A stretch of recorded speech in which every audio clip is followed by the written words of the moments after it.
once again. There's no darkness in my bed. I'm smiling once again. I feel alive. Oh, I feel alive. The sun caresses on my skin, and I just wanna sing. The light is coming in, I feel alive. I feel alive. Impilo yami mo, maisha yangu yo. Impilo yami mo, maisha yangu yote.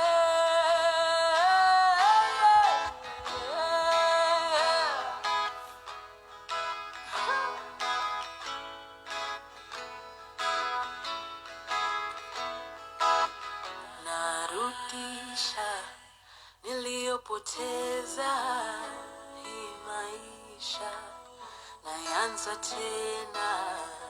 Nimeshinda, nimesimama, pana mwangaza na imeng'aa. Oh, imeng'aa. Impilo yami mo, impilo yami mo, maisha yangu yo, maisha yangu yote. Impilo yami mo, impilo yami, maisha yangu yo, maisha yangu yote. Impilo yami, impilo yami, maisha yangu yote.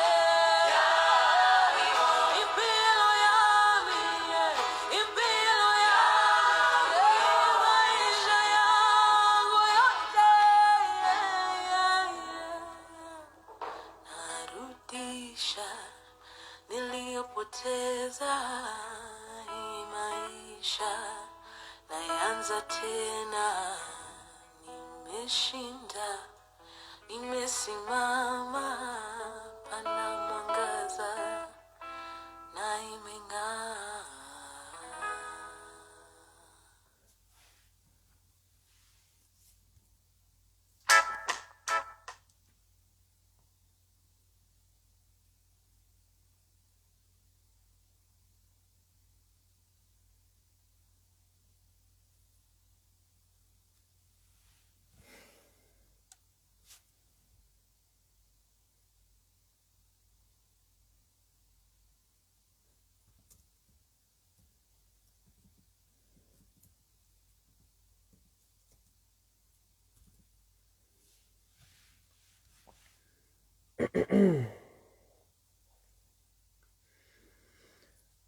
Niaje, Sherry? Are you working on your consistency?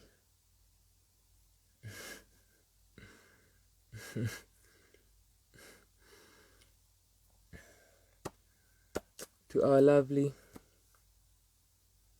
Ima, and to you mwenye unani tazama ama unanisikiza baadaye, asante sana kwa kuwa hapa, na karibu mara nyingine kwa another Sanaa kwa Sanaa Sunday session on a Monday. This is equivalent to what happened on Saturday, which is 2 days ago.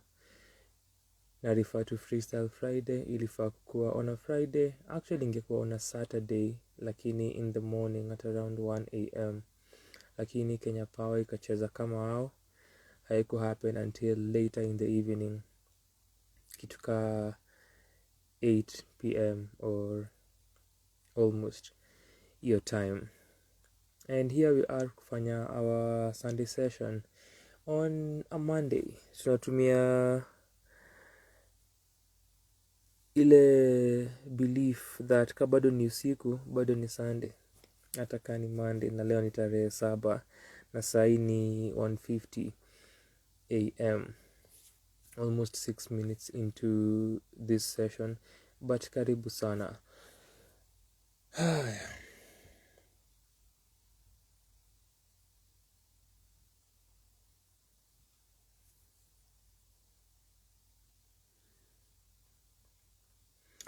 Tutaanza na our recap, then to get into what we are here for today. Sheria anasema, for now I am just admiring yours, we'll get there someday. No pressure at all. Usiwe na pressure, usikubali kuwa na pressure. Mbona uwe na pressure? Mbona wiki iliyopita nilisema tukija hapa for our next Sanaa kwa Sanaa Sunday session, a wiki itakuwa imepass na 24 bars itakuwa imepass. 24 bars itakuwa imehappen na curtains itakuwa zimekuwa drawn, and the show that people would have been or were looking forward to attending itakuwa imekamilika, and that is exactly kile imehappen. Now that we are here, now we've made it to this point in time, na niko alive kuisema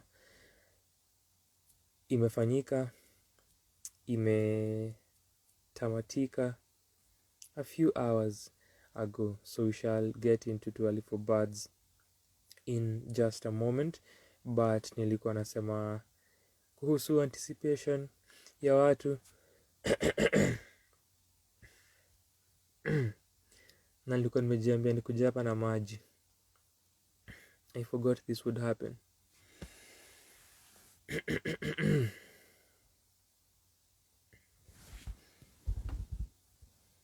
I forgot this would happen.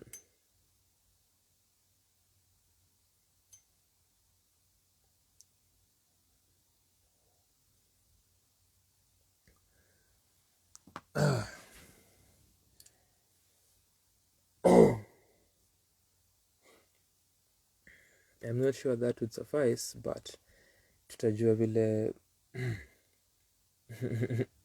itasurvive hapa. So ilikuwa kuongelea the anticipation and the week that was leading up to early for birds.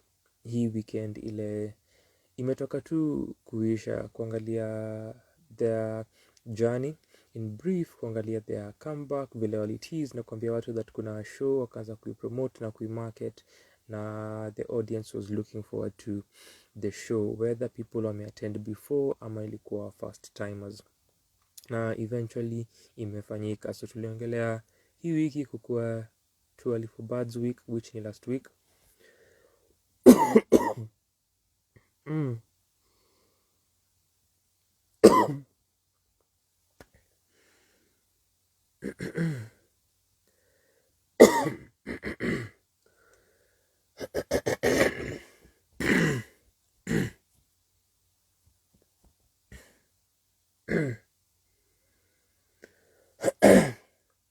Niseme excuse moi.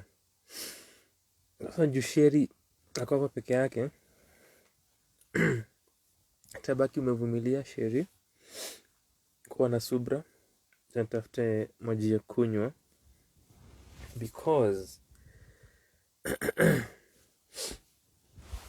this is happening. Give me a moment, exercise your patience. Nimesema hivyo akaenda.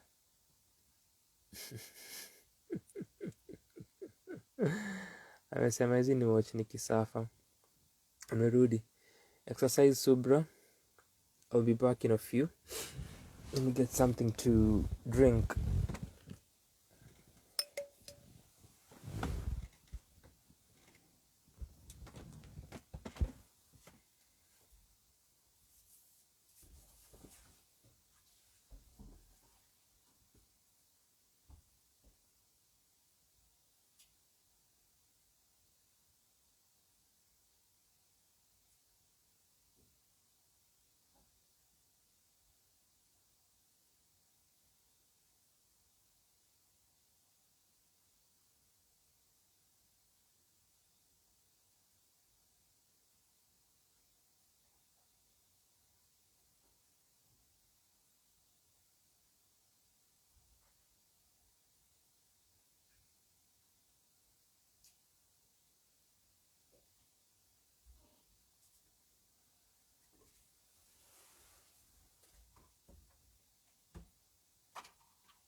Sherry, bless you too for your patience.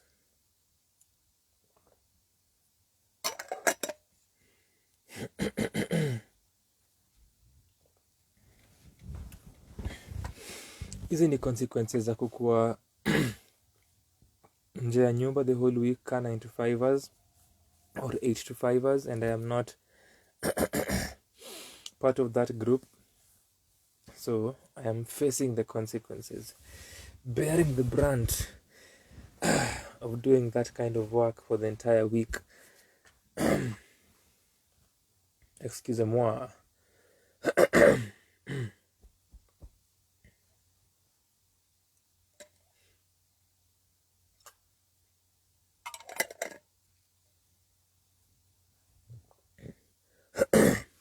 So baada ya kuongelea wiki ya TEFB, the week leading up to the show, tuliongelea my event review ya show ya Goofy, the other things in love. Nilikuwa review during another live yo wiki the week before, then nilikuwa naiongelea kwa sababu the following week niliandika an event review, so since ilikuwa a while since I did so, nikaongelea the article, nikaongelea niaje Joyce, nikaongelea the article, nikaongelea the process ya kuiandika, and then that led into other conversations regarding event reviews. So from kuongelea my review ya show ya Goofy, the other things in love, which tumesema tuli review live, unaweza ipata if you want to check it out. Going back and writing the review ni kitu that nilikuwa nimehata kufanya, because sijaandika event reviews in a long time, for more than 2 years. So getting back into that state of mind ilikuwa something that was exciting for me. Nilijiambia hii event haipiti bila mi kuandika an event review, ama that opportunity haita pass. Ika happen, and the review is up if you want to check it out. Imekuwa na watu wenye wameisoma kulingana na nambari ninazoziona upande wangu, so nashukuru if you are listening to me na umeicheki, nashukuru sana. Ama if you are consuming this in whatever way na consume hiyo article, nashukuru sana. To get into my process here, also my previous event reviews since nilianza kuziandika, and why this one was different in approach, but ilikuwa another chance and another moment ya miku detail the journey kama mwandishi. So that was something that was exciting to share with people here. After that, tukaongelea video ya the anniversary, 7th anniversary ya Rumi Knowledge na Mashairi that had just released on that Sunday. Tulifanya our session, that conversation, and I've even said this nimeisema jana, as you can nilisema kwa hiyo live last week, but that interview, that conversation for me is a career highlight, and I feel that's the apex of all I have done. I think nilisema nikasema most likely naisema because niko na a recency bias, but that conversation is that conversation, and it's something that you should definitely watch. I am so proud kuona the final product na how ina perform na the kind of feedback that inapata. I am super grateful and proud that we pulled that off.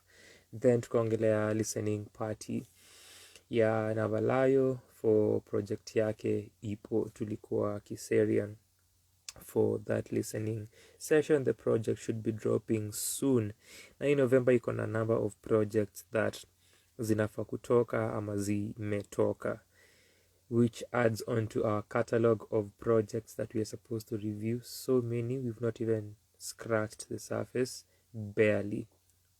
So najua kuna Ipo, najua kuna The Journey Continues ya Janice Iche, najua kuna State of Being ya Boy, najua Matata have Super Morio. Hizo ni 4 tayari. Hey, and kuna other projects too.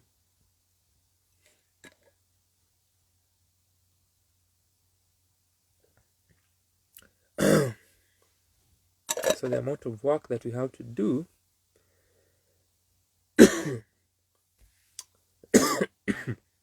ni kibao. Hiyo session, iwapo uko interested, enda uicheki. Iko na so many talking points from all these aspects that nimetaja. Pick your poison, go watch the video, interact nasi. Baadaye after that ilikuwa mziki ya wiki 2.021, another segment of the channel that is steadily growing, na niko grateful sana if you are watching hizo editions. Una support. Kusupport importantly kwanza ni kuiwatch, kusupport ni kuishare, kusupport ni kuilike, hizi vitu zote, comment, all of those things ni support, na nashukuru sana. And that was the only video that ilikuwa kwenye channel hii wiki. Nimesema nilikuwa 9 to 5, ndio maana niko na hizi masaibu sahi. Hakukuwa na any other videos published on the channel, but here we are. I do not know if you know the song that nimeanza nayo for this session, if you're watching this baadaye. If you do, please comment below with the title and the artist. Ni msanii anayejulikana, so you unafaa kujua. As we get into maudhui ya leo, tuone kama tunaweza keep brief. I do not know.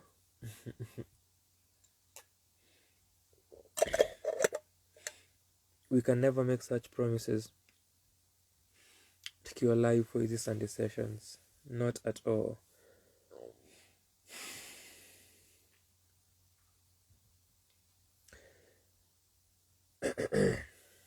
So we've had a number of busy sessions where to review Cheche Sessions, and naisema kwa sababu as the video title inasema clearly, today is another of those moments. Sheria nasema that Serro intro was dope, and hiyo clue nimekupatia iwapo haujui ngoma ama msanii, umeibiwa mtihani.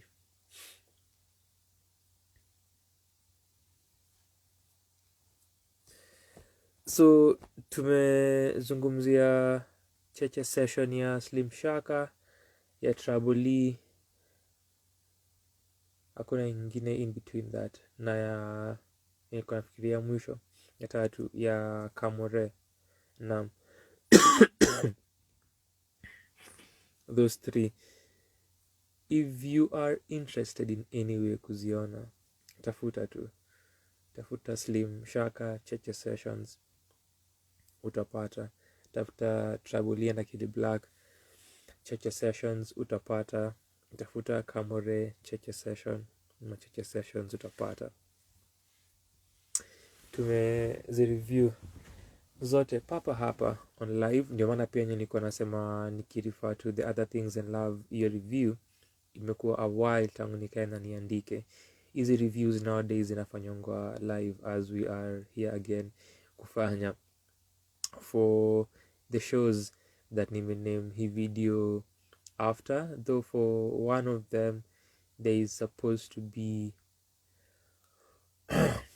a write-up, so hii itakuwa different, and maybe no maana this could possibly be short, sijui tutajua vile itaenda.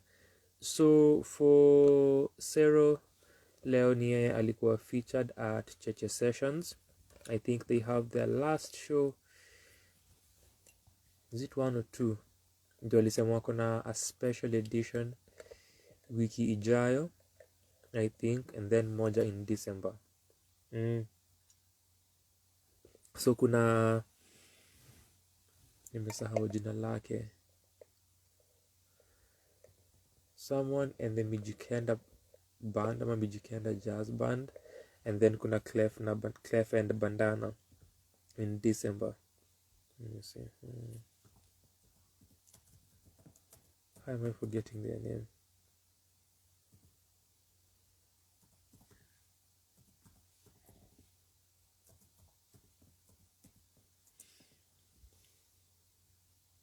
Na Sheri venyewe ni fan wa Mutoria.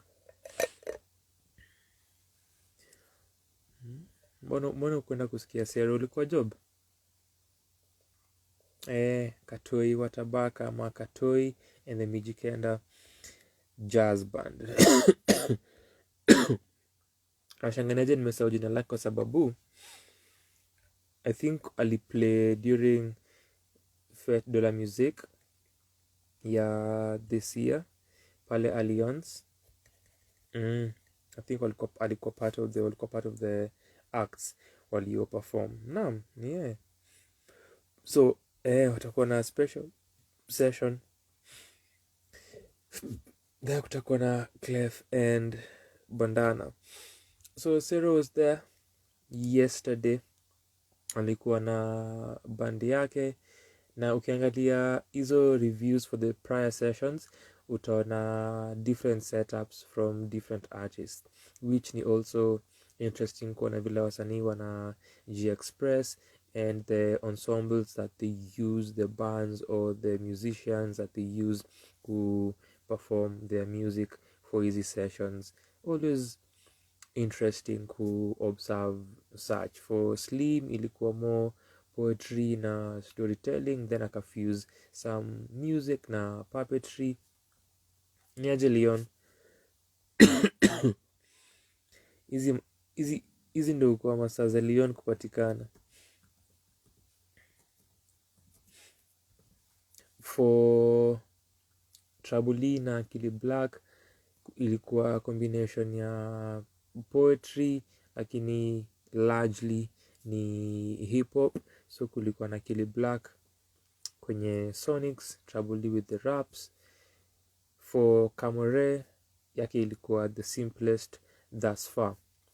Yeye on vocals, Mathai on acoustic, and then BGVs na ilikuwa that simple.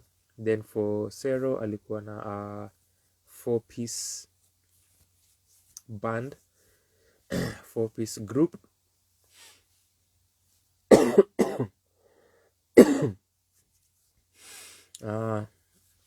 Shuri was visiting. Huko ni nini?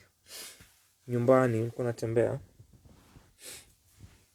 Kulikuwa na Serro on vocals, kulikuwa na Osanya pia on vocals na Shakers, kulikuwa na Mark on,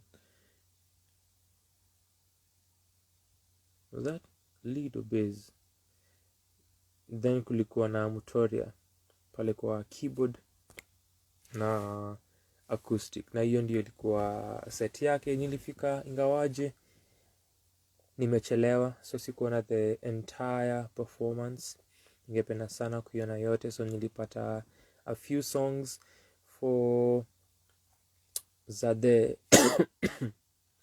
I am suffering. Nilipata a few songs za mwisho wa set yake ya kwanza, then kuna the rest of the show. Nikiangalia vile segment, I think pack more kwa set yake ya kwanza, because the closing set ilikuwa na 2 songs, wakafanya an encore, because mafans wa Kenya ni nani? Encore lazima wataitisha. So nilipata nyimbo kadhaa kutoka kwa sophomore project yake, but debut EP yake. So Serro ako na 2 projects. Ya kwanza ni Kuwe, ilitoka in May of 2020, tukiwa kwenye pandemic, alafu miaka almost 2 years later early this year akatoa sophomore project yake, but debut EP yake Misimu, ambayo tulireview. Utaipata kwa utaipata kwa channel iwapo uko interested. Naona my separation. Pray for me.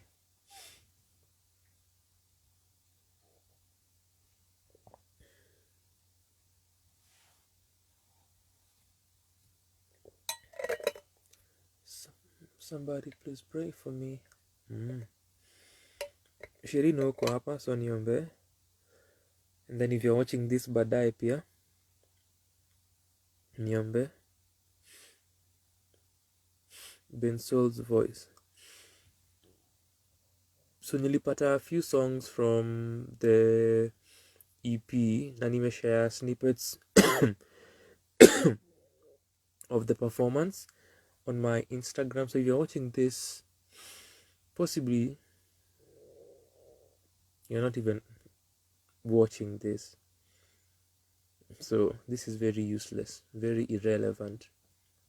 Najua kuna way higher chances that someone watch my stories na haja watch he live because of the duration. So this is very irrelevant. Now if you're watching this on YouTube, most likely the stories shall disappear, unless kama unaiwatch within a few hours time imetoka, then atumeenda IG confirm, but do you even have that time and that energy na effort to do such? I don't think so. So this is very very useless na irrelevant, lakini kuna snippets of the performance kwa my stories. I do think pia ukiangalia stories za Serro unaweza pata hapa na pale. So kulikuwa na the opening song that nimecheza,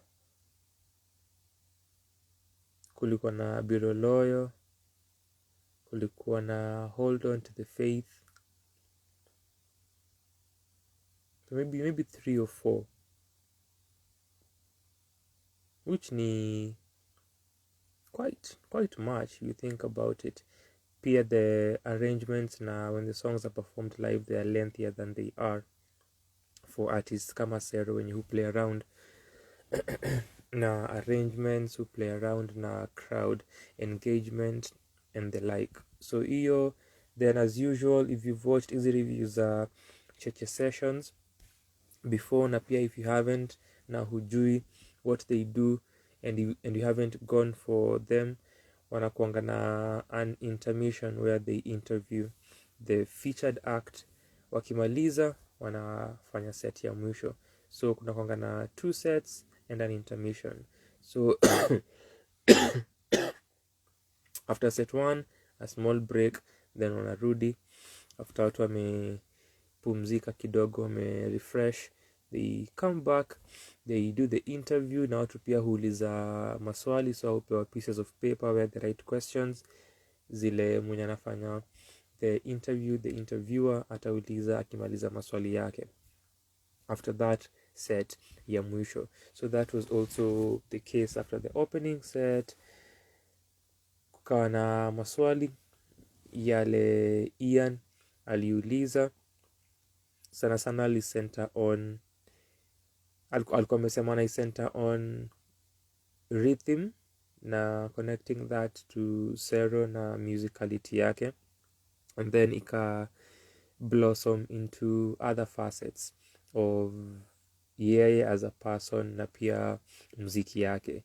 I do know that wameweza kupost the sessions previously, nadhani ungepata sessions niliona ya Mutoria, I think bado iko, na pia if I'm correct, on YouTube. So ukitafuta Cheche Sessions unaweza zipata. Then niliona with Trouble walieka individual performances for the individual songs, so you can get all of this online na uzi watch for yourself if you are interested. Do not take my word for it. I am not your savior. I am not any authority. So I'm assuming that watafanya the same for Serro, siko sure, but hata kama atakuwa na hizo performances za hizo mangoma alifanya, utaona the podcast, as they term it, session where alikuwa anahojiwa akiulizwa maswali, na hizo sessions zinakuanga intriguing ku interact with the artist na kuona more to them beyond sikusikia their recorded music from the studio to us na beyond kuona wakiperform. So that was the second segment, na vile nimesema the last set ilikuwa shorter than the previous one. So 2 songs, one was I think alifanya Okelo na akamaliza na Kasioki, which ilikuwa a request from the people. Aliuliza what 2 songs do they want to hear. Unanimously Kasioki was the response. Akasema I said 2. Watu wakasema tujali, bora tu Kasioki ikue. So alifanya Okelo na Kasioki akamaliza, afu Onko ikafollow baada ya hapo, and that was the show. So that was it. Ningetamani sana kuiona yote, but for the little that niliona, Serro kuanga a professional performer as far as stage presence, stage engagement, crowd involvement. Hizi aspects za performance ni something that amewakia for quite some time na amemaster.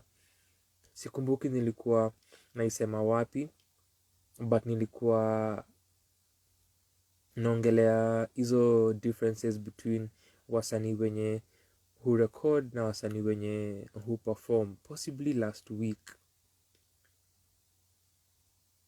It could be tukiangalia hizi tofauti na kusema wasanii, or maybe I'm wrong, wasanii wenye hukuwa studio alafu wanapata hit songs. Hizo hit songs ndizo huwa zinawapatia shows, then wanaperform na wanaenda on stage. On the other hand, uko na wasanii wenye wana learn kuplay instruments, then wana create mangoma or wana learn covers, then wanaziperform on stage. Now they do this for some time, or they do this predominantly ukicompare na their recording songs na their recorded projects, their recorded works. So unapata wako na so much stage experience ukicompare na hawa wasanii wenye ni recording artists, and then the recording artists have so much studio experience ukicompare na hawa stage live acts. So kuna hizi tofauti, but the point that nasema ni mtuka Serro ni an experienced performer. Nilikuwa naona aliperform Tusker, I'm thinking kuna somewhere else, na aliperform Alchemist hii wiki bado, ikawa imekuwa on a sort of a tour. Na something that I stated here, tukiongelea spaces za kuperform, nilikuwa nasema utaona an artist akiwa kwa certain platforms, na utaona ni kama kuna a sort of tour that they are on, na watakuwa kwa hizi spaces zile zimepatia wasanii avenues za kushowcase art yao. Nilikuwa naongelea wasanii fulani, I think nilitaja mtu kama Fadhili for example. Ilikuwa during our conversation ya Akoth Jumadi's launch, na yeye kukuwa place kama Gecko for example, na kumuona akiperform place tulikuwa huko Unseen na such spaces for Kenyan music. Then nikasema for mtu kaa Fadhili utaona the same thing pia, utampata kama ni Gecko ama Palette na other places. Mtu kaa Winyo is another, utamwona kwa a number of spaces. And nilikuwa nasema ni advantageous for artists, you can do this. Na kama mtu hajakuwa na place moja atakuwa na place ingine. On the other hand, inaweza kuwa pia disadvantageous kwa sababu the space is small, na utapata wasanii wanarudiwa kwa hizi spaces zile washakuwa before.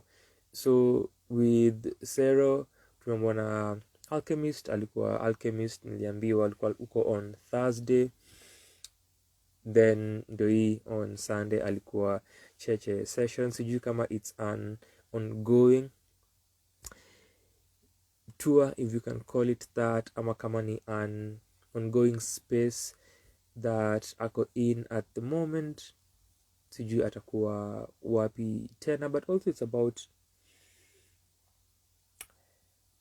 kufika the end of the year, tunakaribia December, so najua wasanii watakuwa na gigs, they'll be getting their money.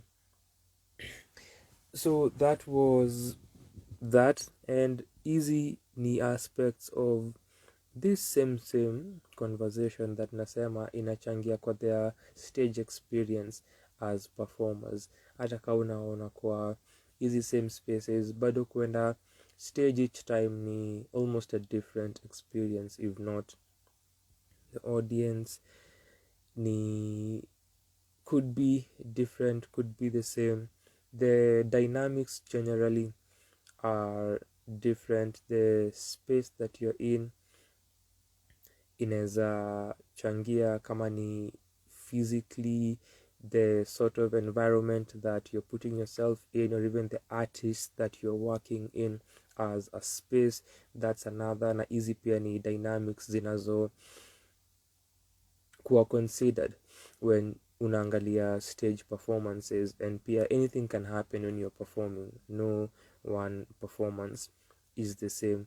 So hizi ni a number of things that tunaangalia, but cha muhimu ni that zina build to their experiences kama performers. Na Serro, the point here is that ni one of the experienced performers that we have, based on what nimetaja, from ku-engage crowd, from kuwa bring on board. Nilikuwa nafikiria a conversation that we had na Irauka, I think nilitaja tukireview session ya Kamore kuhusu crowd engagement, kuhusu crowd involvement and how to do it. Ningependa sana kukuwa na Irauka kwa hiyo show, nione kile angesema. But and then pia singing ability yake ni something else, na personality yake is another thing that permeates her music. Even kwa the interview, kwa the intermission kuna a lot of personality to her that is free na ni honest na ni beautiful ku experience.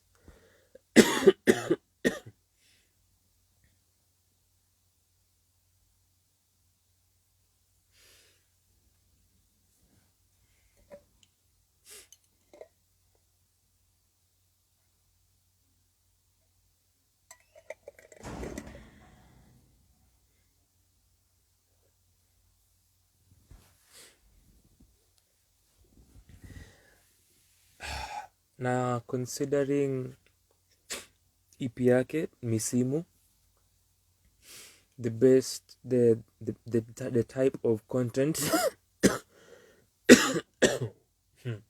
iko based on with the idea of seasons, and seasons come and go, that sort of being the premise of the EP. Iko na this farming nature to it, as even Serro alitaja. If you have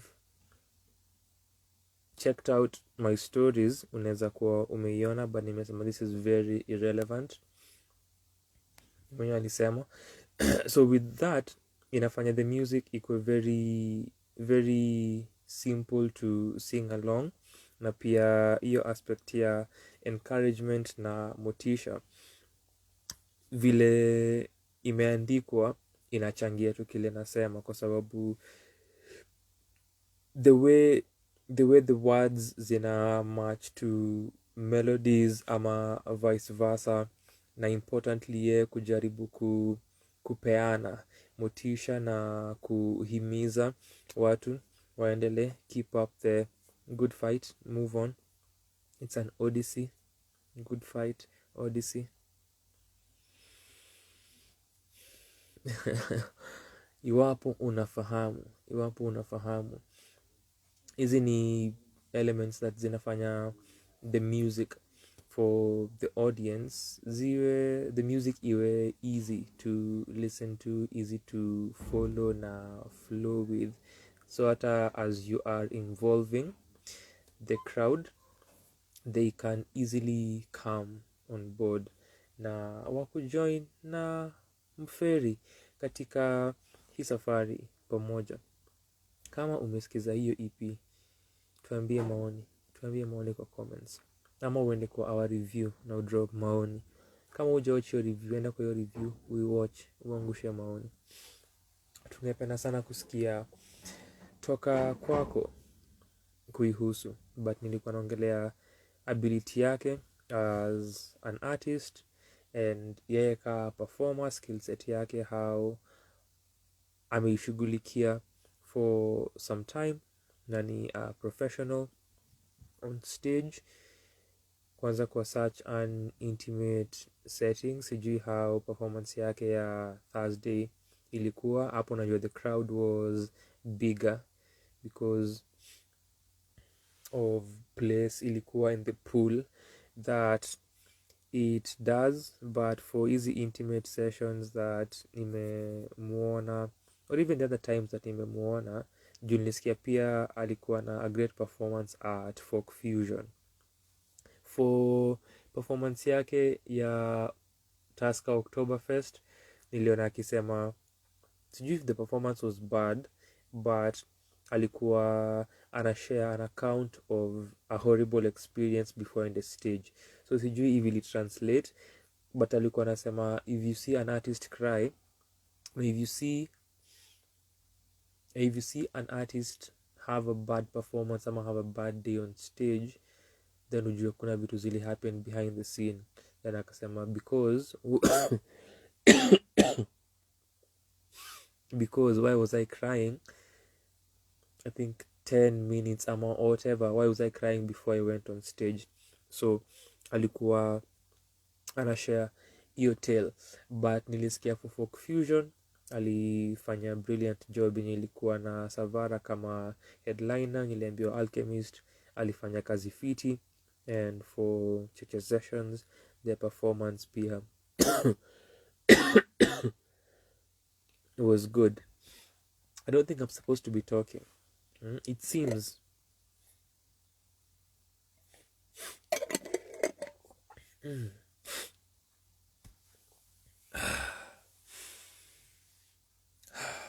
Sherry, I hope you're praying for me.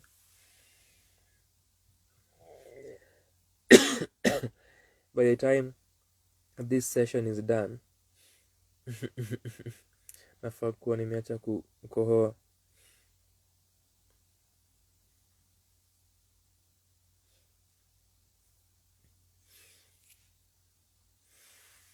So outside of Serro at Cheche, yenye sikuona yote because nilifika huko kama nimechelewa, nikapatia more comprehensive breakdown. Kuna vile alipanga set, vile ali select the songs and the flow from one to another.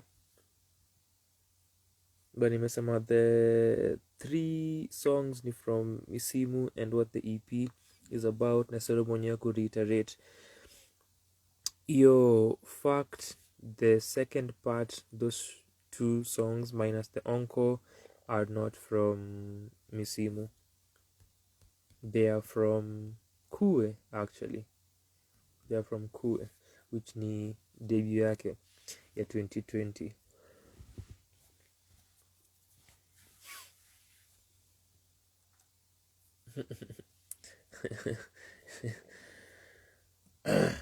Shida amesema I am not praying for you.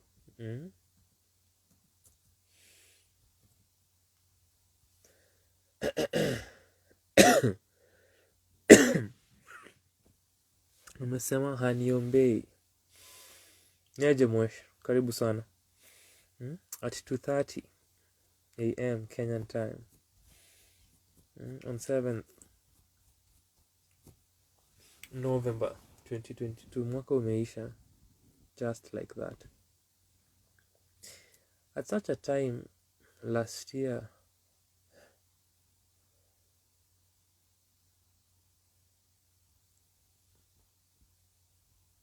we had reviewed, I think, 7 or 8, let me say 6 to 8 projects that were supposed to come out. Interesting that nimekumbuka, I think niko right, because for one of those projects that we review your time, I met one of the artists whose project will review your time. Sikuwa nimenotice, but around the time juu nakumbuka for that Sunday session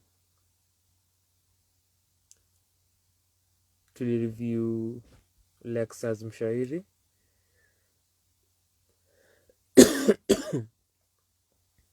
na show yake Dreams za Tomorrow ilikuwa at KNT. Debut album yake alikuwa na launch.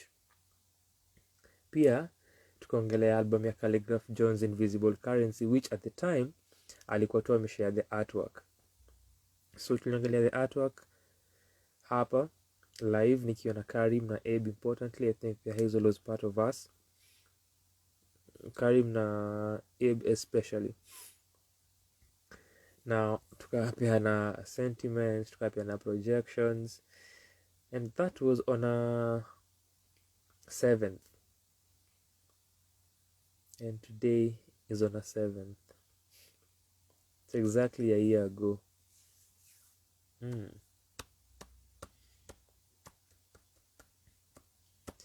Na since tulikuwa tumetoka kushoot reviews during your Sunday session, nikataja hizo projects as forthcoming reviews. So one of those was Domani Munga's Exposed, Kemboy's Kalenjin, Victoria Kimani's Spirit Animal, Ivy Alexander's Majira.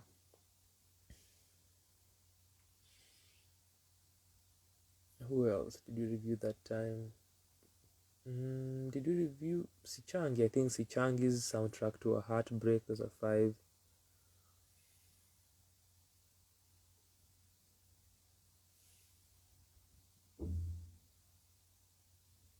Noel Derito's City on a Hill.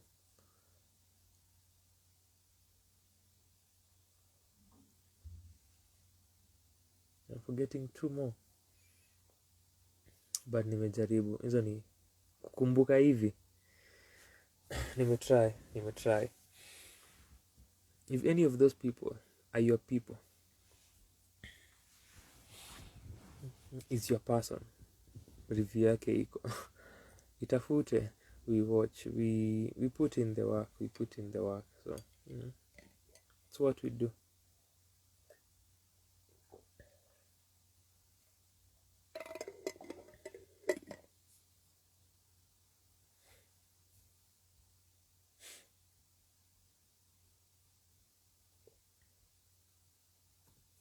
And here we are a year later, still doing these Sunday sessions. Wow.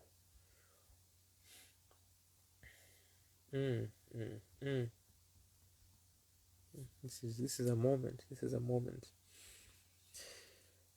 So, away from reminiscing,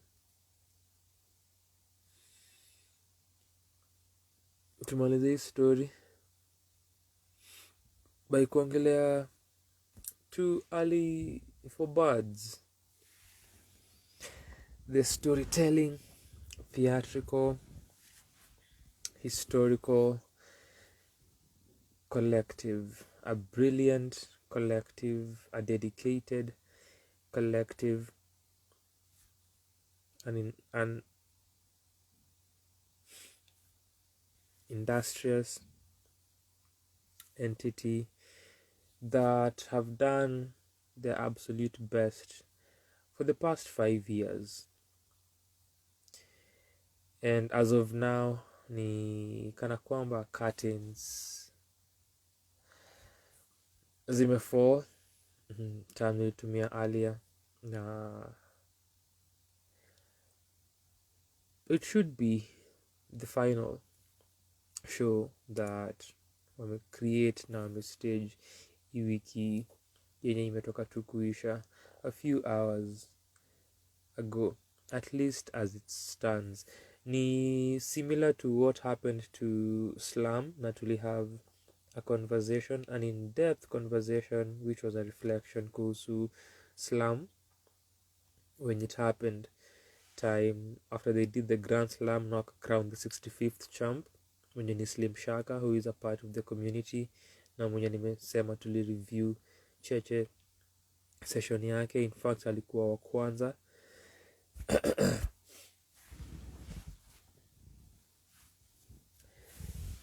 After hiyo Grand Slam, Yana ali take to Facebook aka announce that Poetry Slam Africa inafikia tamati na kutakuwa na any more editions in the future. Alisema kuna possibility that itarudi bigger, better in another form, but alisema for then imeisha. So ilikuwa surprising kuona that kuna some sort of semblance of the same returning recently, kwa sababu kuna something happening in December na kuna a call out I think at the moment where people are sending their material as auditions before wa select wenye wata compete wakimaliza. But si Poetry Slam Africa as you know it, ni women poetry, women slam, PWS something. So hiyo ndio ina happen, si Poetry Slam Africa per se, but that's what you have. So this inanikumbusha hiyo moment ya Slam Africa. Najua bado kuna a team, au ni watu that they've built a friendship, they've built a community for themselves na also outside of themselves, but importantly for themselves na within themselves, that ataka kuna the statement that curtains ina close na wanafunga hii chapter, kuna a huge possibility, kuna a great feeling that they will stage something in future, maybe not this year, maybe next year or 2024, but hiyo ni a deep feeling that niko nayo that bado wataifanya. Whether this is a consensus ya the entire team that tuna close hii chapter na tunaiacha, ukiangalia what they've built as to early for birds, na hisi kuna hiyo possibility sana that in a year or two or even from now, sitakuwa surprised ukipata that they'll sit maybe this last 2 months of the year will have in-depth and honest conversations, na wa decide waanze ku-create show ingine, waanze kufanya research once again, na waanze ku-compile their research, na waanze kufikiria how wanaandika their other show.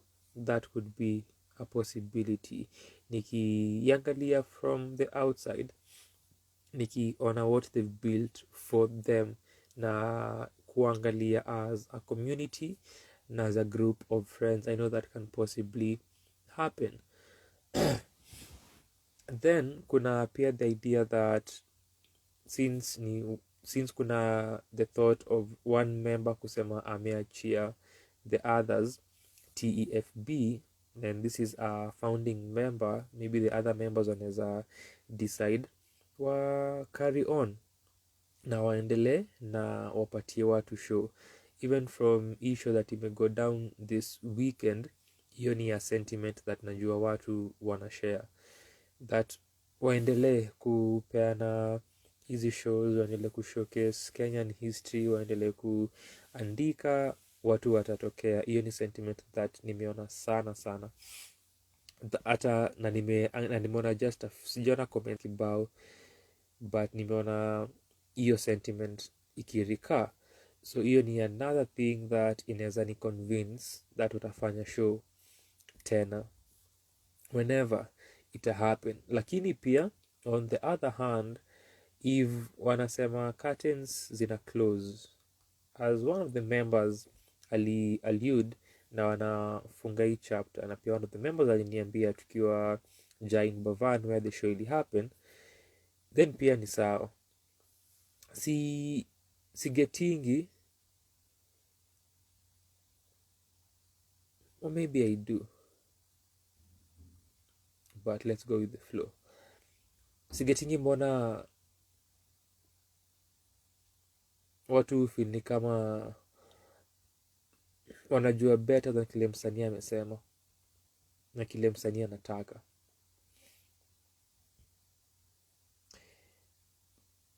Msanii amekuritaya, lakini wewe hapo unamwambia zi, kwani wewe ni nani?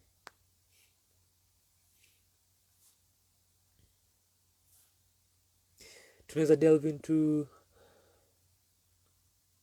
questions, into inquiries kuhusu the functionality and the utility basi of whatever art forms that people consume. Then when their favorites retire, ask them to go back to,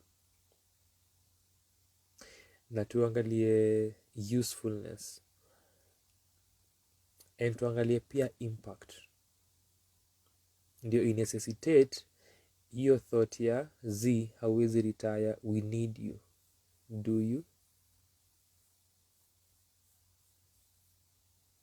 So did they do their job then?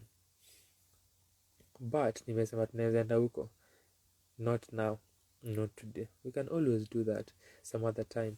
But point yangu ni msanii akiamua ana hang whatever ana hang,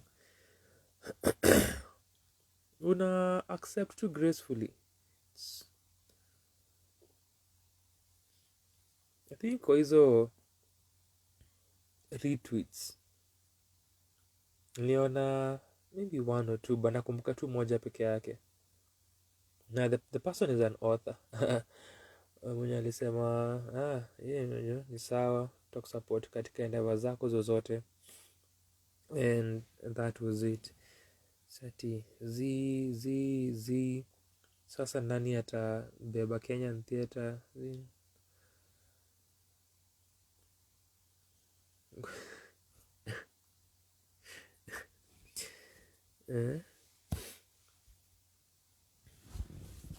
Ni the same thing nilifeel na nilireflect upon when Bunge alisema na retire after show yake ina happen on 27. So in 20 days Bunge akona show in Nakuru, vita vya vina ya mwisho, na before atoe posters alikuwa amesema nataka nifanye show yangu ya mwisho, after this mimi nimemaliza na I am on to the next. So kwa comments kwa barrage of comments, unaenda wapi? Haiwezekani, hujamaliza. Ndio na kwani wewe ni nani?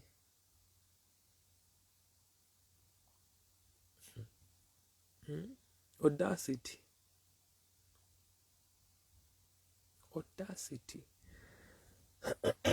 pia nikashow Mbunge mwenyewe sisi tutaishia tuoneshe kwa amani na turudi nyumbani, hopefully or not. And even bunge later or even in December hiyo niko na show ingine, si ni sawa? Obviously itakuwa imepatia watu jalimwambia hujamaliza kazi a lot of mileage, a lot. Tutasema si tulikuambia, tulijua itawapatia a lot of that. Itakuwa tu just any other thing, any other moment, any other action for the artist or act.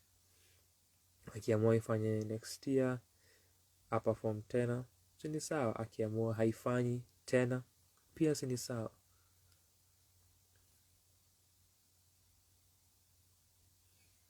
And I think that should be the case and the sort of reception and grace and understanding that tunaivyo nayo, but sisi ni wanadamu, so hivyo ndivyo sisi react. So for Too Early for Birds, miaka 5 imepita tangu waanze, yani half a decade. As of now kile tumewitness inaweza kuwa their final one, but this is Too Early for Birds. Too Early for Birds is a colossal name in Kenyan storytelling and Kenyan theatre. I am not sure if that can end.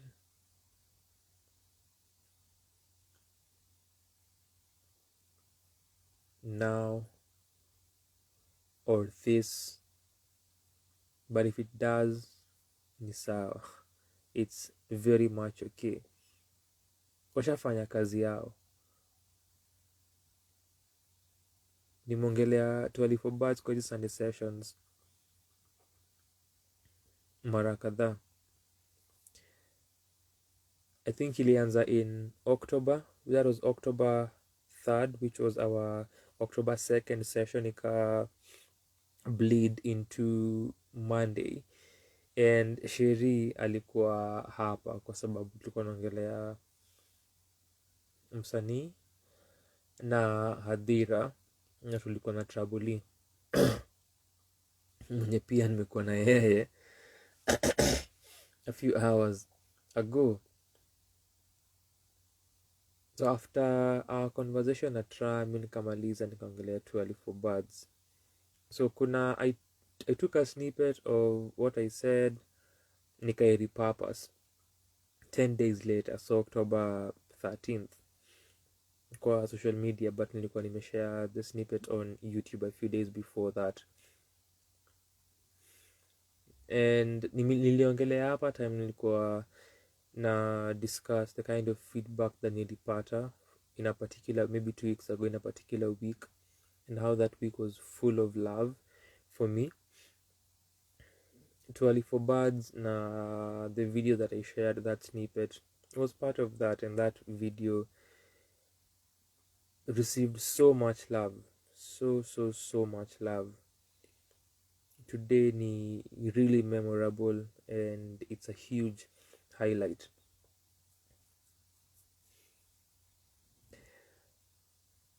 Little did I know that when Too Early for Birds had 2022, which is their comeback, was happening, that haingekuwa tu a mere audience na artist kind of relationship. So in 2017 wali stage show yao ya kwanza, Stories Inspired by Owa, the blog, the man himself, the historian, the archivist. And from stories zake kina Ngatia came through with Too Early for Birds. Walifanya show yao ya kwanza huo mwaka, ilikuwa received well. In 2018 18 wakafanya show yao ya pili.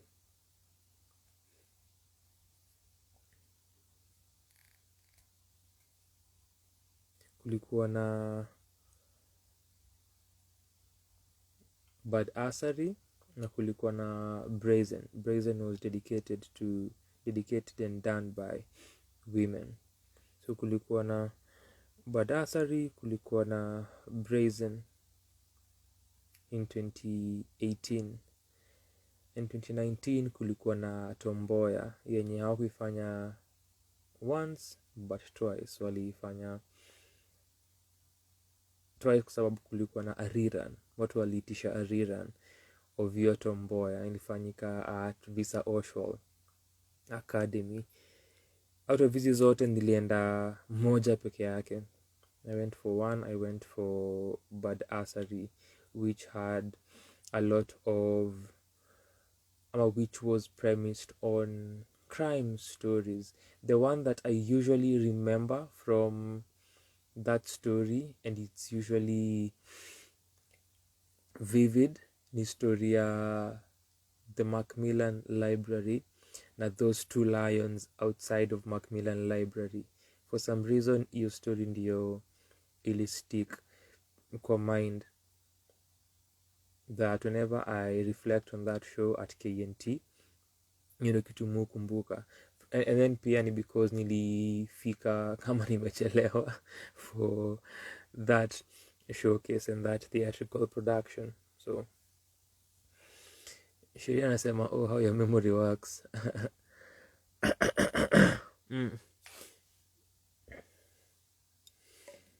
I am blessed.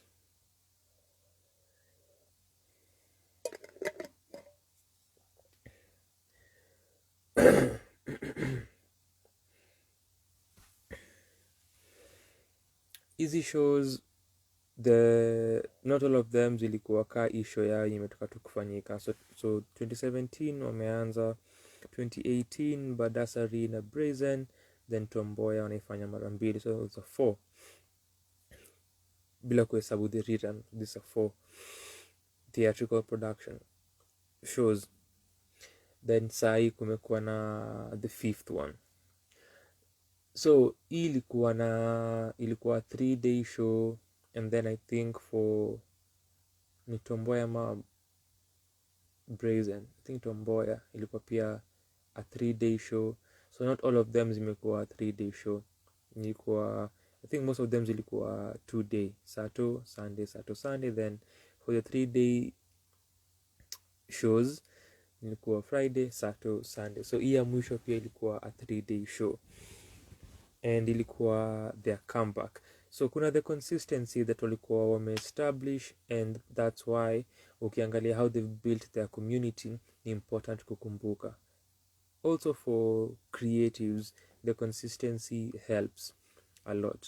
Ndio ifike a point, it's 2:54 a.m. na uko na Sheri on a live. This is how you achieve this. Fanya hizi vitu consistently at 1 a.m.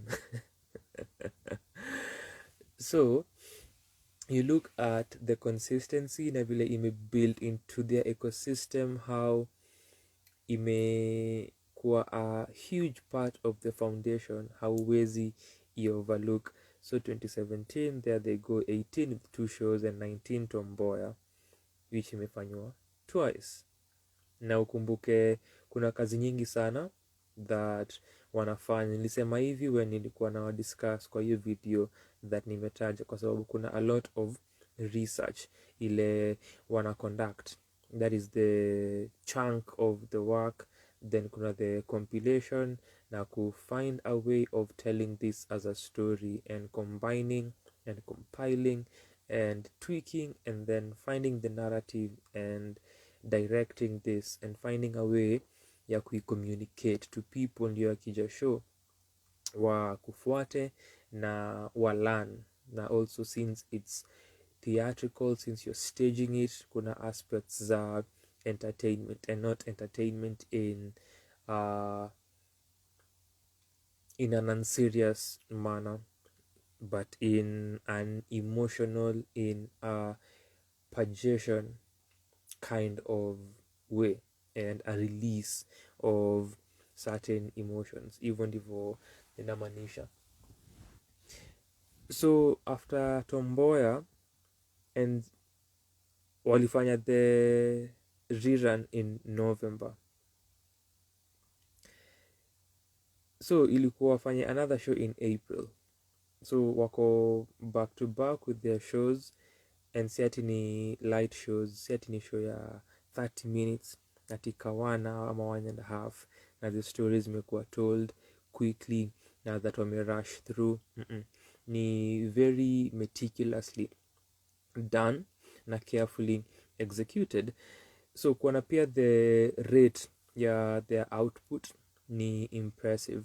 So after this is happening, na stage Tomboya in November of 2019. In 2020 kuna Too Early for Birds Beats edition. So Too Early for Beats yenye ina center on Kenyan music. This was supposed to happen in April, so they put out the poster na anaanza kuipromote just before then pandemic ika happen, the apocalypse was here. Na nimesema mara kadhaa, if you're still on earth, unajua ulibaki na sisi watenda dhambi. I'm glad you're here. So show haiku happen, vitu vili postponiwa, vitu vili canceliwa. Too Early for Birds waka consider the way a way ya kushare hizi stories that ilikuwa watel since show ikukua iko down, waka zishare on Medium. So kuna a number of stories that ilikuwa wa stage on Too Early for Beats, walishare hizo pieces on Medium.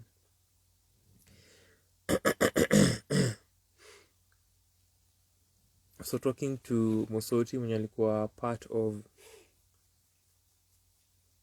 waandishi hiyo time, yeah, very own Musoti, so ni Musoti hivi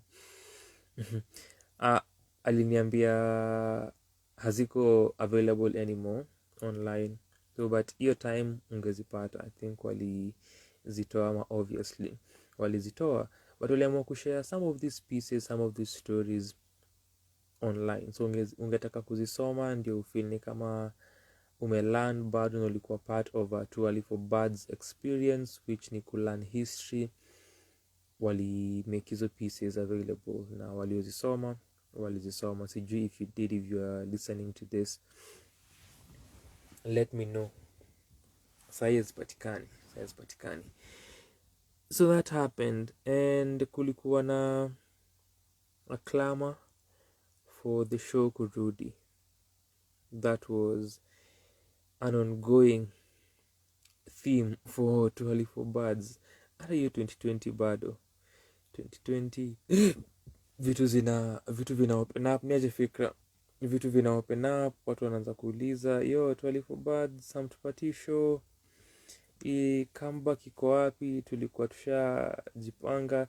So this happens, and najua wasanii absorb to the pressure, wanasoma the sentiments, na importantly tukumbuke ilikuwa kuwe na show yenye ilifaa kukuwa in April of 2020, lakini corona ika happen. Kitu kingine cha muhimu sana katika hii story ni kuwa by the time walikuwa na share hizo articles mtandaoni, haikukuwa wa stage Too Early for Birds, ilikuwa a sort of a curtain call.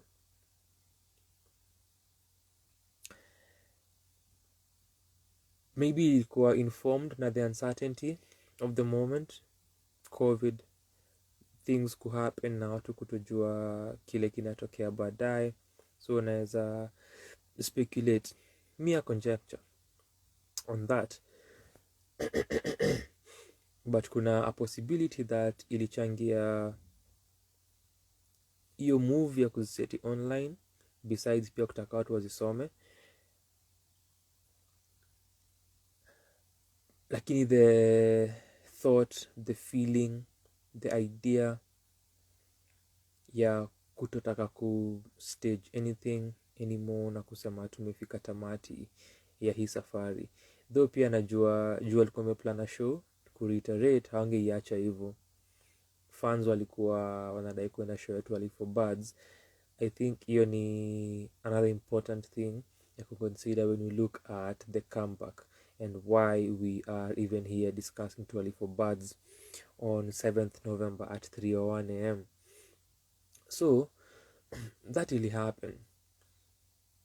Kuna the pressure or the sentiments, the comments from people who are fans, watu Alifo Birds, they've watched them before and they wanted to watch them.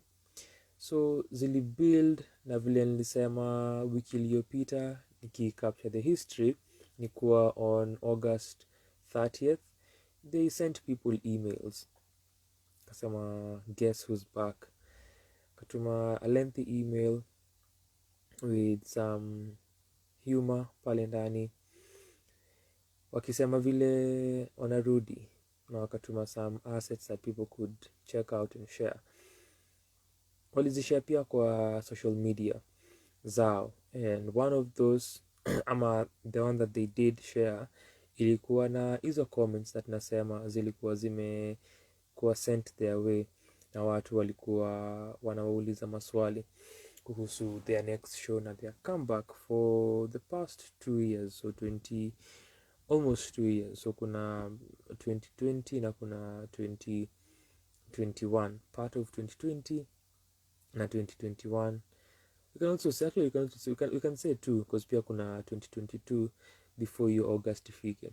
So wamepile easy comments on TEFB, so alizitumia kwa the video yenye walishare akisema Alifo Birds is back. Excitement ikapanda, na people are looking forward to this show because ilikuwa happen in 2020. There other show that didn't happen, and here we are in 2022. Miaka miwili imepita, tulisubiria, tuliwatumia arafa inboxes, na DMs, comments, tuliwapesta, wamesema kuna comeback, tutakuja, tutaona vile show mmepanga. Ukiangalia their trajectory with their shows, you can know where they've been moving to. Ukiangalia the concepts of the shows na uangalie the posters. So the concepts zimekuwa zikidevelop na unaona the shows zimekuwa specific with a generalized idea from the beginning and a collection of stories inspired from OA, and then narrowing down and having specific talking points na specific ideas that wangetaka ku foreground, kama ni badassaring ile nimetaja with crime, or kama ni brazen and women and picking feminine and mother and women figures ku highlight na ku foreground womanhood na femininity that was there. Afu tomboya, very specific life na kifo cha tomboya. So kuna this starting from a wide angle and then narrow down na kukuwa more specific, where shows zina center kwa kitu fulani na wanahakikisha that wame execute. So that was the case. Ukiangalia their trajectory, their show ile imeisha ilikuwa different, which looking at the feedback that walipata ina explain why people felt the way they did, kwa sababu if you look at people who've attended the show, the perception iko caused na the expectation, kwa sababu ya vitu that wali experience kwa hizi shows before, with being specific and narrowing down and having a thread and one particular thing that is the center of a show, that everything that ina happen leads us back to this point. So the last shows zile walikuwa nazo zilikuwa hivyo. So ukiangalia watu wakikuwa na the sentiments that they had ni understandable kwa hiyo extent na from that angle. So they do announce a comeback, they give people a date, tickets ziko on, kuna excitement, watu wanazipurchase. Na 24 birds ni kikundi fulani, ile ukipoteza wakati utajipata mataani, utapata tikiti, utakatua hapo, ukianza kulament, ukianza kuzusha, ukianza kuregret, utakuwa rueful kwa sababu utapitwa, which is beautiful for them as an entity. If you've managed to build an audience to that point where una announce your comeback, people getting your tickets, you've built a trust, you've built a strong ecosystem that nini ndio mmeisupport, yes, with the amount of work that you've done, the groundwork that mmelay, au pia wana support in return with giving you their trust and giving you their money and their time and their resources and their marketing, pia their organic marketing. And vitu kama hivi vimewasaidia sana ku create this ecosystem that has become too early for birds, and it is such a huge and powerful and strong ecosystem which imewa bring to this point. Apart from growing key concept easy shows, kuna also another growth which ni the size of the audience na the venues. So from KNT to Visa Oshwal, then from there to where wamehold isho yao Jain Bavan iko Luresho. Visa nasikia ni capacity ya 600, Jain Bavan ni so 8, na I think wali sold out Friday na Saturday. Massive things that wanafanya, na what they've built ndio ina cause such results as nilikuwa na nena. So for this, as nilikuwa nasema, nikiongelea 24 birds sikuwa na an inkling that haingekuwa a mere audience na artist relationship for isho yao, which is as of now their final show. Neta nikiongelea hata sikuwa nafikiria. Ilikuja tukitafuta wasanii whom we can use as example or as examples to explain people who came in with a different product that was not there in the market. And Sherry nimesema alikuwa hapa because ni yeye introduce your concept ya kuangalia art ka biashara, na if we use that framework, where can it take us kwa our discussion? Then kukawa na hilo swali la je, kuna wasanii ama kuna msanii ama kuna mtu mwenye ameleta kitu kipya na akauzia mashabiki kitu kipya ambacho hakikuwepo awali. So nami nikafikiria too early for birds, nikaenda into theater. Hivyo ndivyo niliwataja na nikasema that snippet nika repurpose 10 days later, and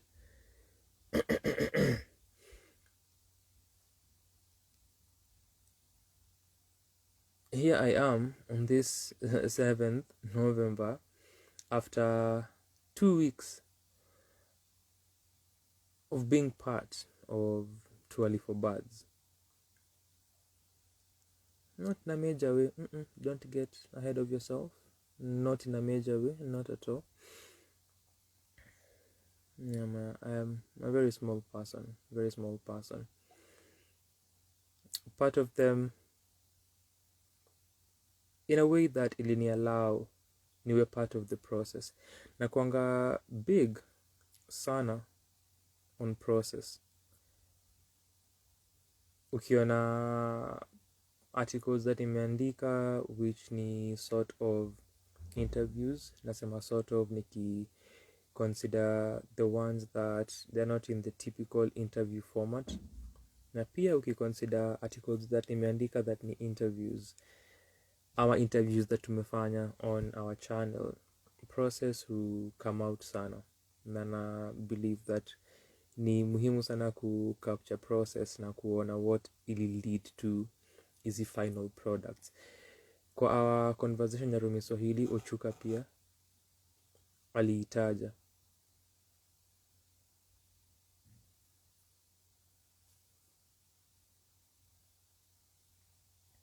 akiongelea how kuna match that huwa ina get lost kwa sababu ya just considering the final product. So the process ni kitu that nili witness. Mi kusema what I did with the amount of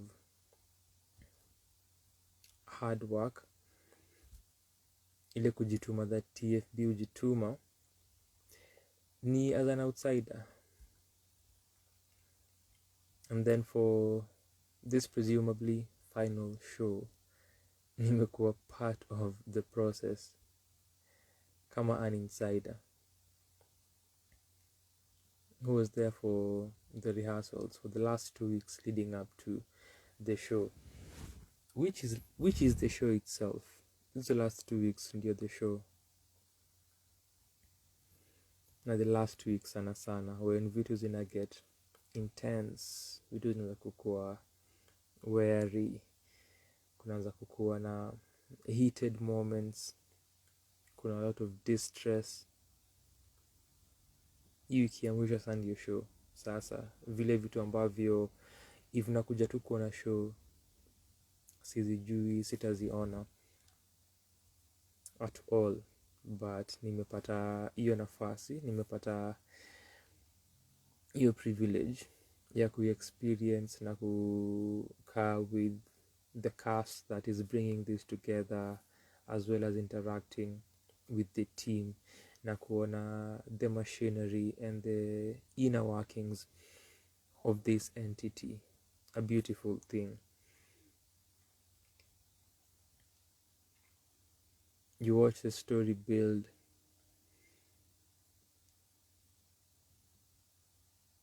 you also watch it crumble, you watch the cast working through their scripts, dealing with their stresses, unaona the team ikishughulika kuhakikisha that kila kitu kiko sawa na everything is in place, kila kitu iko in motion. The people who are coming for the show watapata something that is worthwhile, kitu yenye ni worth their money, worth the wait after 2 years. So unaona the inner workings, as nimesema, in real time. The hope pia inakuanga that whenever una capture process, that the people who are witnessing it after watakuwa able kuipata vile umeipata, you being part of it.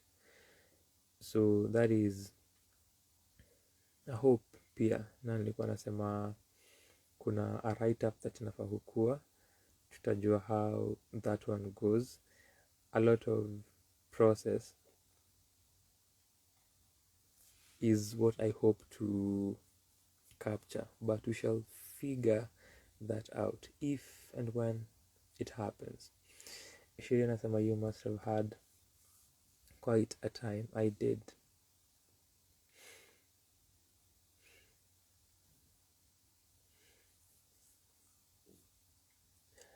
So kwanza walikuwa wana rehasia Lava Latte,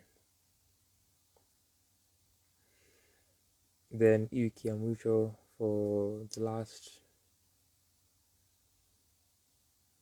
2 days, now ni kitu wa Friday, for the last 2 days before Friday, which is Wednesday, this is Wednesday and Thursday, wali rehasia from the venue. But also the week before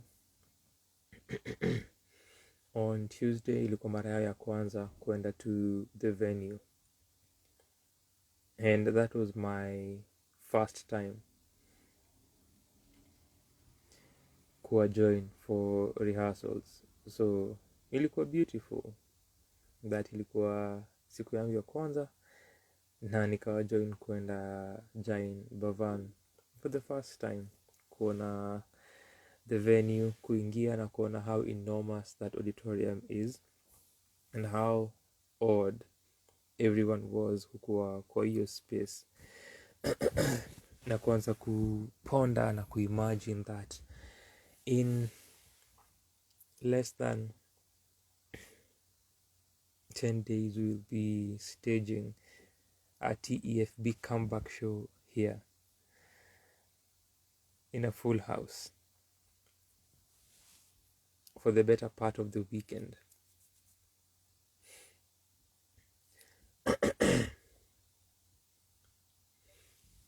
These are beautiful experiences that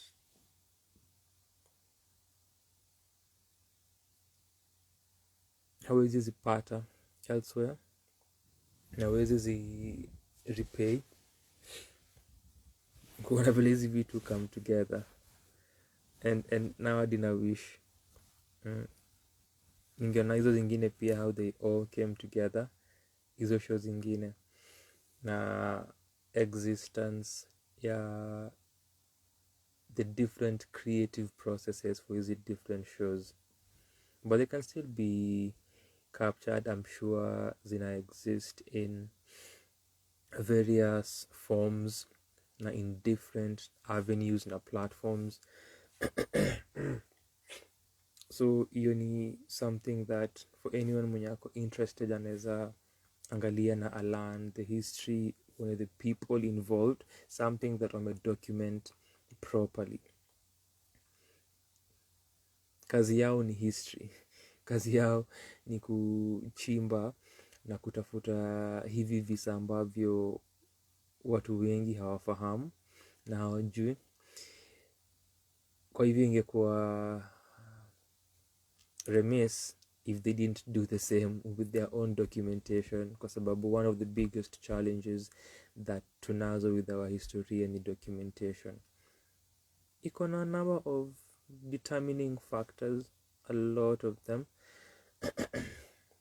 lakini ni fiti that au kama watu wenye wana tell visa vya historia wana document historia yao properly, na kila kitu kipo na kinaweza patikana.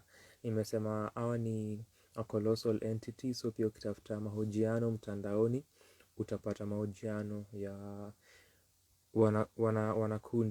wanakikundi wa TEFB. Na pia ukitype TFB I'm sure utapata Sanaa kwa some of the results, kwa sababu nimeongelea several times kwa hizi Sunday sessions. So nimewitness the she knows what avenues are those. Which ones? Ingia tu kwa your Google search na utype too early for birds, one of the amount of results utapata.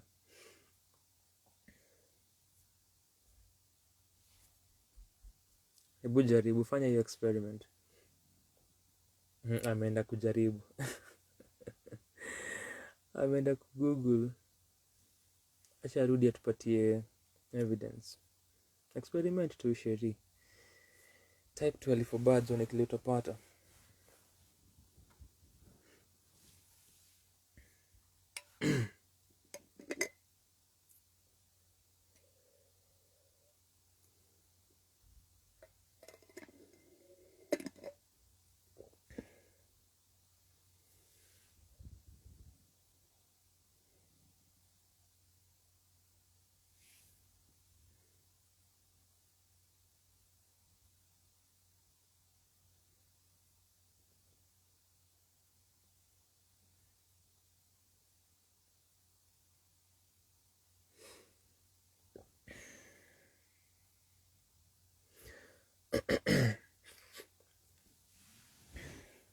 So kuna a point nilikuwa nasema ukiangalia trajectory ya show zao ikija kwa apart from the specialization and ku narrow down on specific themes na ideas, the other one was growth na transcending the individuals wenye wali create na wenye walianzisha. So nilikuwa nasema poster kukuwa na Abu Sense, Abu Newman na Ngatia for the first, then kuona the transition when they are moving to Badasari or Brazen na kutumia kama ni historical figures or kutumia kama ni for the Brazen watu wenye si Ngatia na Abu walioianzisha, but kutafuta a woman mwenye you'll use for the poster. And outside or tied to this rather ni hiyo kujaribu ku create a link between these two individuals who came up with the idea, or these people wenye walianzisha, na ku bring other people on board na ku create a link inahakikisha kuna continuity, something that lacks a lot,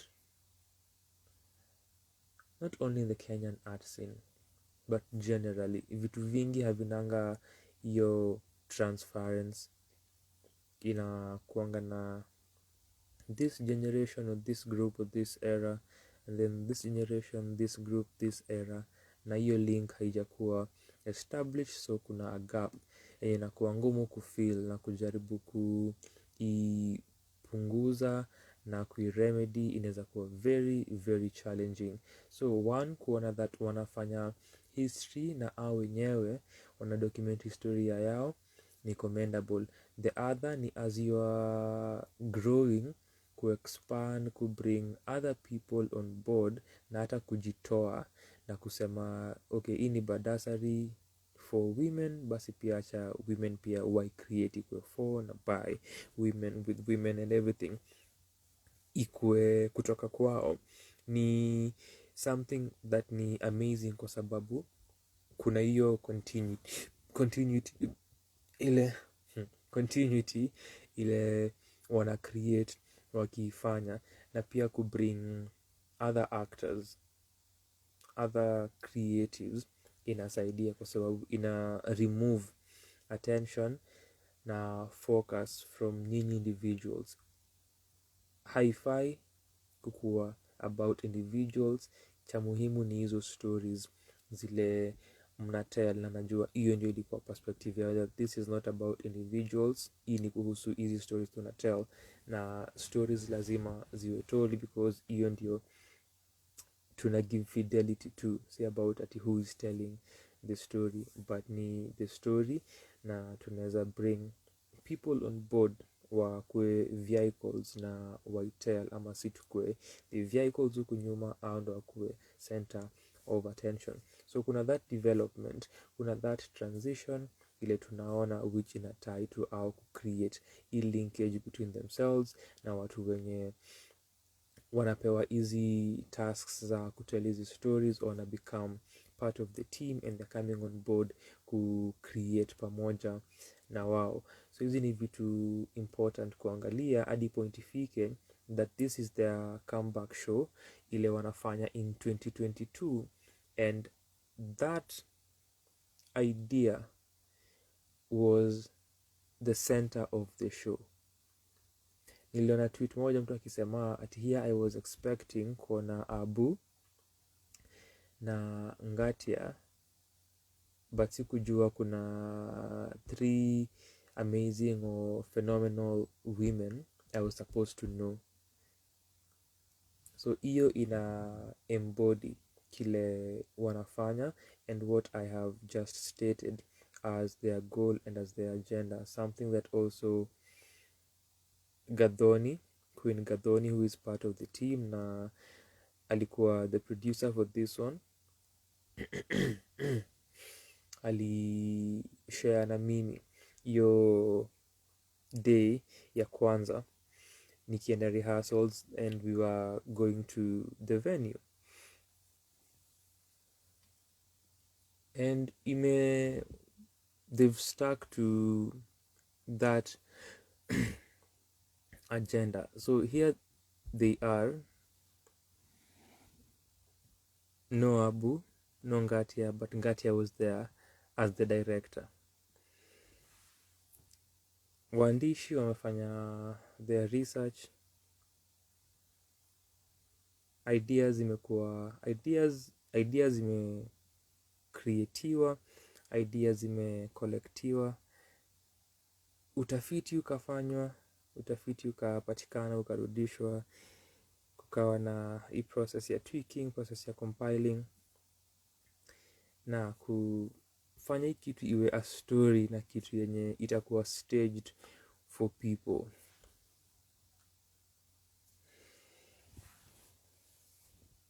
And a new team.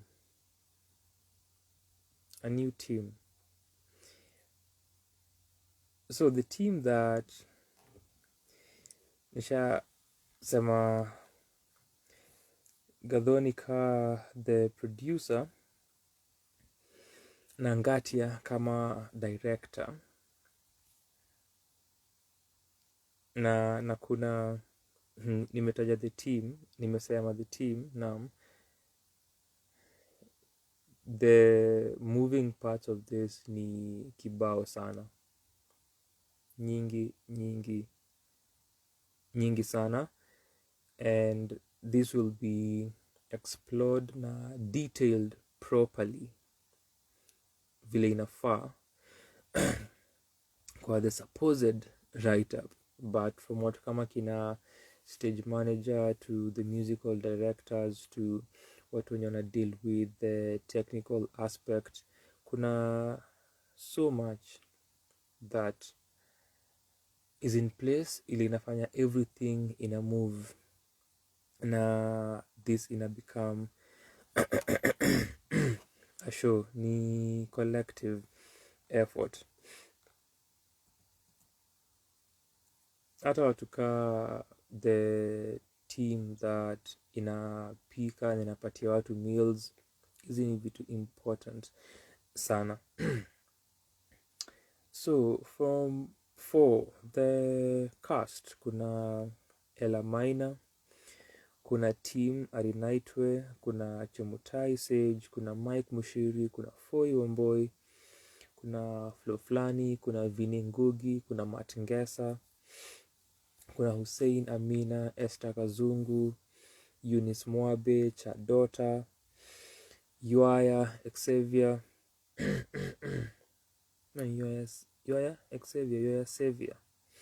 Xavier, Karimi Rimbui na Mufasa Poet, Mufasa Kibet. Foi alikuwa kwa TEFB Brazen, Yoya alikuwa kwa Tomboya. Also uzuri wa easy previous shows of theirs, unaweza pata snippets mtandaoni ukiangalia YouTube account, YouTube channel ya To Ali Fobad, unazipata watch.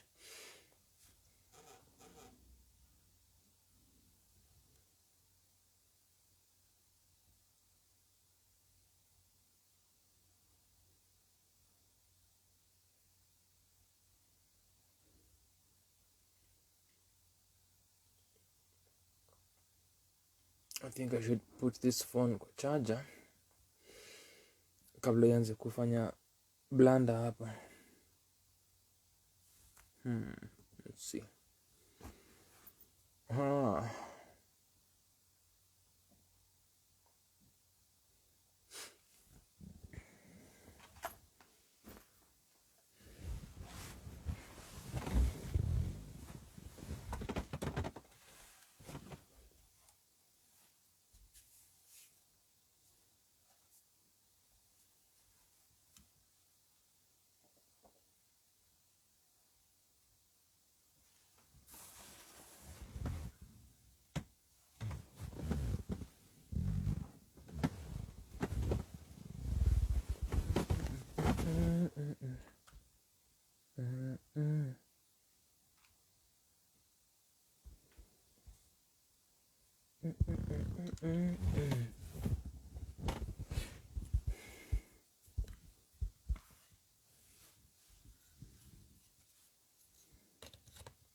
Haya,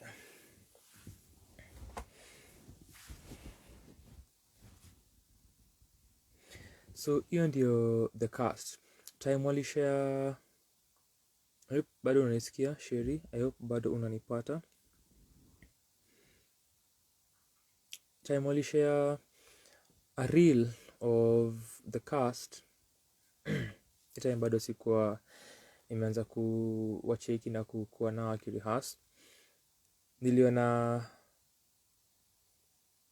the people there kwa wale wenye nafahamu, na nikakuwa curious kwa sababu ya the combination of artists from different fields, upande wa kuigiza na upande wa kuimba.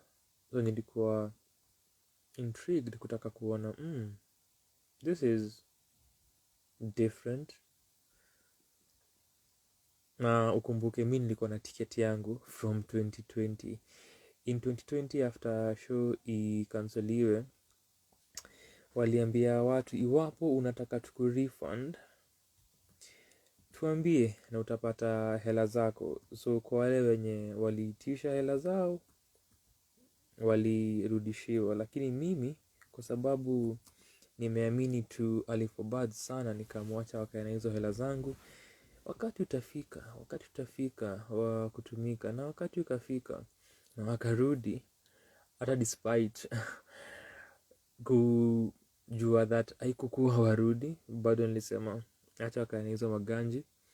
Time ilifika, time iliwahi, na nilikuwa nangoja. So my curiosity ilikuwa on alert kwa sababu ya the combination of actors na waimbaji. Fikiria, okay, hii ina happen aje this time? At no point did I sit and think of the idea of a musical. Until a particular point nikafikiria, is this what's happening? Because nilikuwa jaribu kufikiria vile the acting itakuwa. And so looking at the show, that is what it was. Combining what they've usually done na stories zao, ki story, ki theater, na kurusha aspects za musicals. Hiyo ndio ilikuwa the blend. Also ni kwa sababu tukumbuke kulikuwa na 2 alphabets ile ilikuwa nafaa kuhappen, yenye ilikuwa inahusu Kenyan music history. So bringing your remnant from that to this, hiyo ni something unafaa kufikiria ukijiuliza mbona that specific direction, and mbona the Kenyan history part of the show. Na kucombine pia music now na kuongeza to what they have ki story na ki narrative, ki concept, hence kuficha hawa wasanii wenye walificha kwa hii list. Waimbaji Team Chemutai, Vini. Team na Vini wanaform band inaitwa Television. Nilireview wimbo wao na ilikuwa ingana kwa mziki ya wiki 2.0 3 I think. Matngesa memreview kwa mziki ya wiki kwa blog, na mziki ya wiki 2.0 kwa the channel.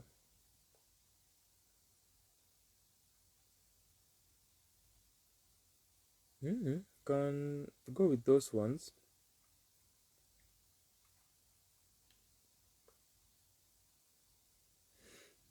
So just looking at this, and unaweza pia flow fulani hapo,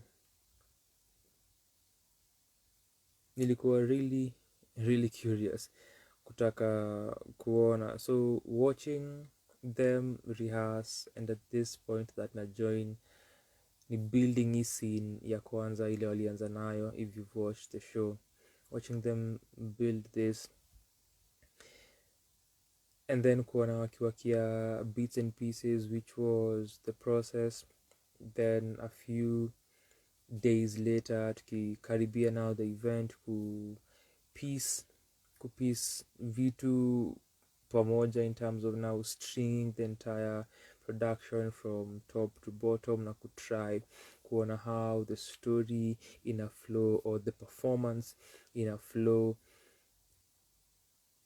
This is now the process that nimekuwa nikiongelea and interacting pia with these human beings in the same space and meeting so many brilliant people. Ilikuwa an amazing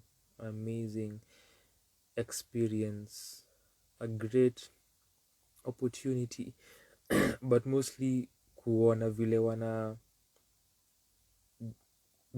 prepare for this task, an enormous task. A TEFB comeback show is not easy. If you've watched the show, it's not easy. Si rahisi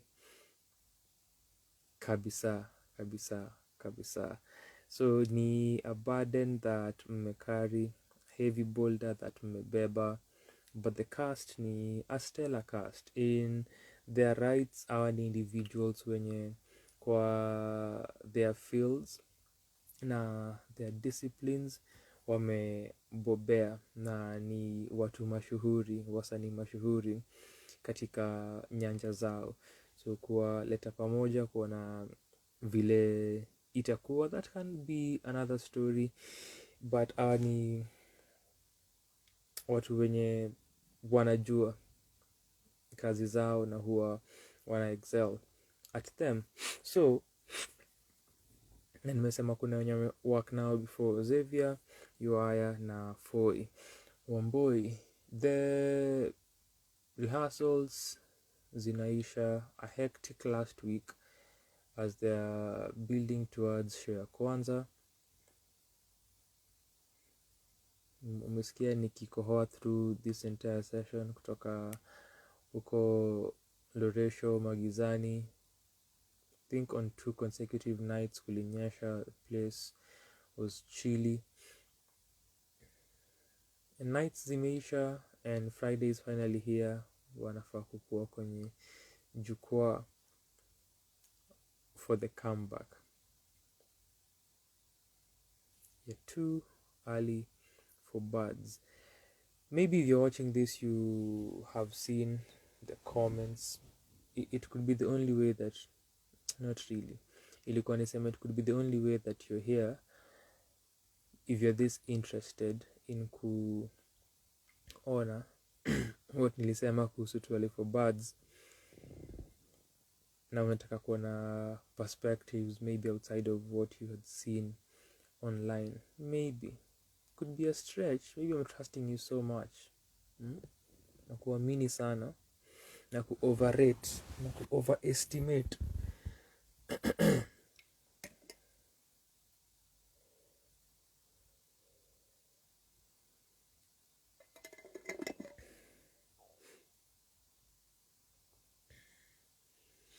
Na Friday kafika, kamalizia finishing touches, na baadaye ilikuwa showtime.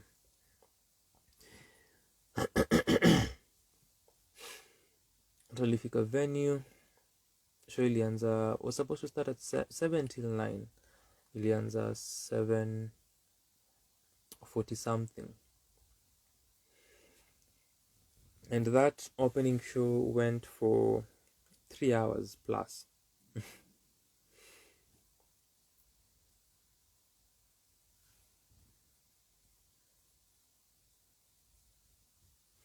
3 hours plus. That's a long show. long show. However, if you've watched shows at 24 Birds, shows zao kuwa lengthy.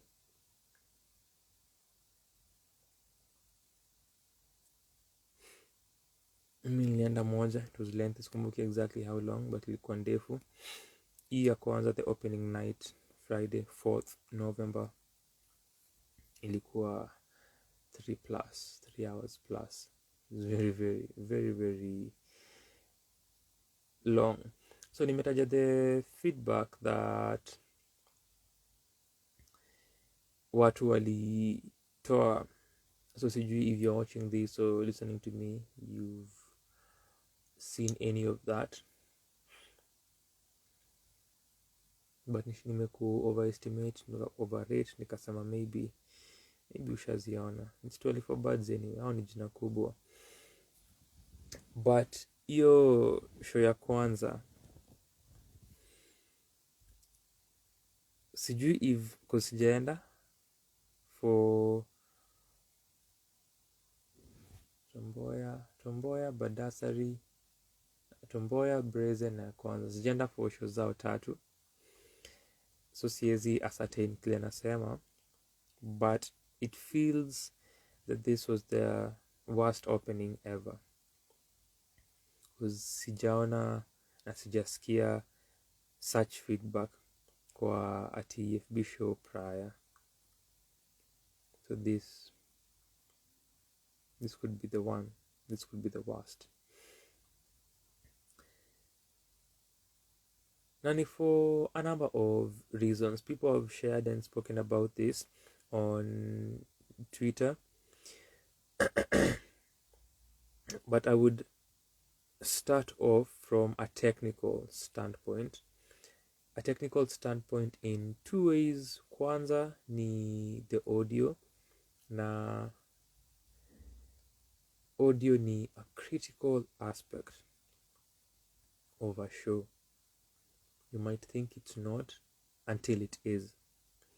So the audio, the lapels walizokuwa wanatumia zilikuwa very problematic, zilikuwa glitchy, zilikuwa zina screech, so zilikuwa completely problematic from the onset. Na tukumbuke inaanza with the entire group on stage, so listening to that cacophony ilikuwa blunder. And then now during the show pia mics kukuwa na hizo technical difficulties, hizo technical issues, haikuifanya any better. Pia when mtuka Ngatia time alikuwa ako part of the narration but akiwa off stage, kuna specific part alifanya twice. So the first time alifanya, the mic was sijuka nini ili happen, but ilikuwa the mic was off, hakuwa anasikika completely. The second time aki narrate something different, alikuwa anasikika. But easy challenges za audio through the entire show was really detrimental. Apart from that, kitu kingine technical ni lighting.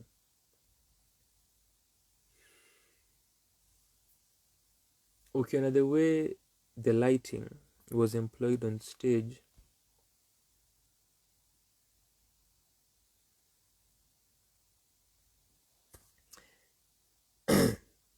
ilikuwa inapianikana kwamba the light designer haku rehearse kwa sababu hakuwa anajua cues zake.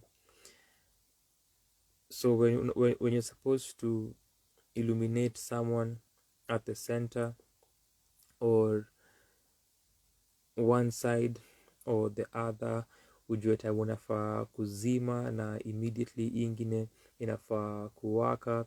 Easy transitions, easy moments that ni critical for a story na for theater, zilikuwa missed completely. Ilikuwa inakaa nikaa alikuwa na bahatisha. ili miss accuracy kabisa, na hizi ni vitu zinaweza unaweza overlook, but not for a theatrical show, and then not for a 12 birds come back. But hizo ni vitu zilikuwa fundamental. The other things that pia zilichangia iku kuwa a bad opening night for issue ya kwanza na for 12 birds, tunaweza zungumzia uandishi. Now looking at the story, anasema the story niki consider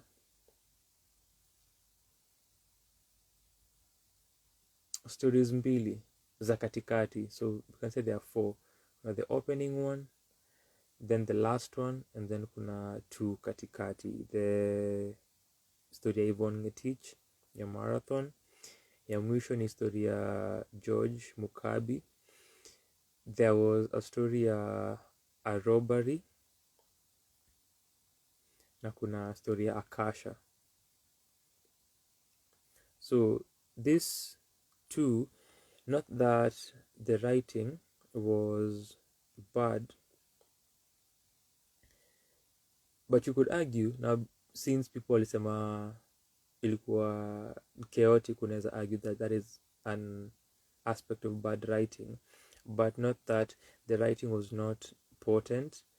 Lakini for story ya Akasha na the robbery, tying in themes za Christianity, and then using gospel music and thinking about the church, kuongelea the Catholic Church, then kuongelea the Jubilee government. So kuna a lot that walikuwa na tie in. Then kuna story ya Akasha, but this tying in a lot of ideas pamoja si kitu new.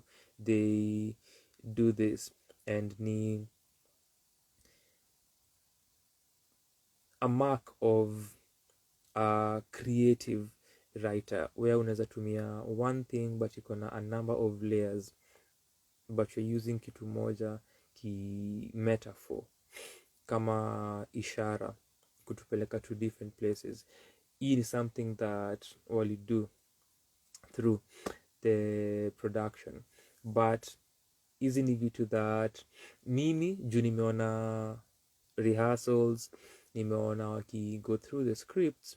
If I am sitting and I'm watching a show, it is definitely different, kwa sababu najua the story tayari, similar to Akasha. Na so najua the story, na najua the reference points, na naweza ifollow, na najua all the callbacks na how they are tying back hizi ideas na vitu kama hivyo. Though nikiwa na Slim Shaka after the show Friday alisema hiyo ni robbery ilikuwa one of his best. Alipata hizo callbacks na what the writing ilikuwa ina attempt kufanya. Then with story ya Akasha, now with the chaotic sentiment, ni sasa for this one ilikuwa even more difficult because of the use of characters, utumiaji wa wahusika, and then hizo transitions na hizo switches.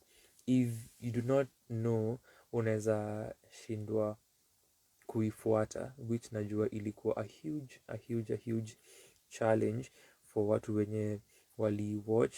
Pia stitching together the entire story as you are considering all of easy mini narratives within it, or easy other connection points, inaweza kuwa difficult. Just ku reiterate, kwa sababu kulikuwa na so much ilikuwa ina happen. Kuna you take it from, as Mufasa narrated, from Baghdad you bring home, then ukuwe na a main character mwenye ni Akasha, ukuwe na Akasha coming back and becoming an investigator, mwenye saa huyu ni Bilal mwenye aliplay, and ye ina investigator mwenzake alikuwa Sage. Then sasa wanauliza Yusuf, a certain Yusuf maswali. Yusuf alikuwa flow flani. Then we have that. Kwa ingine kuna Bilal na Sage kama watu wenye ni wanahabari wakiongelea story ya kina the two brothers, the Sargasihan, hizo hayo, those names tu itoe.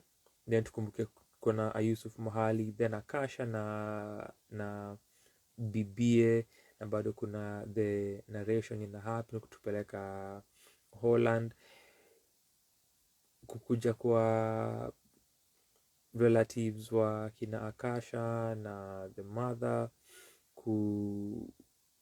kulia ama the mother figure. So kuna vitu vingi vilikuwa vinatendeka that in one sitting, kama haufollow kila sentensi, kila build up na kila transition, itabaki imekutoka. So hiyo ni kitu kingine, but that sort of movement through space and time ni kitu creative, and not telling the story in this sort of ilikuwa linear bado kucapture history ya vile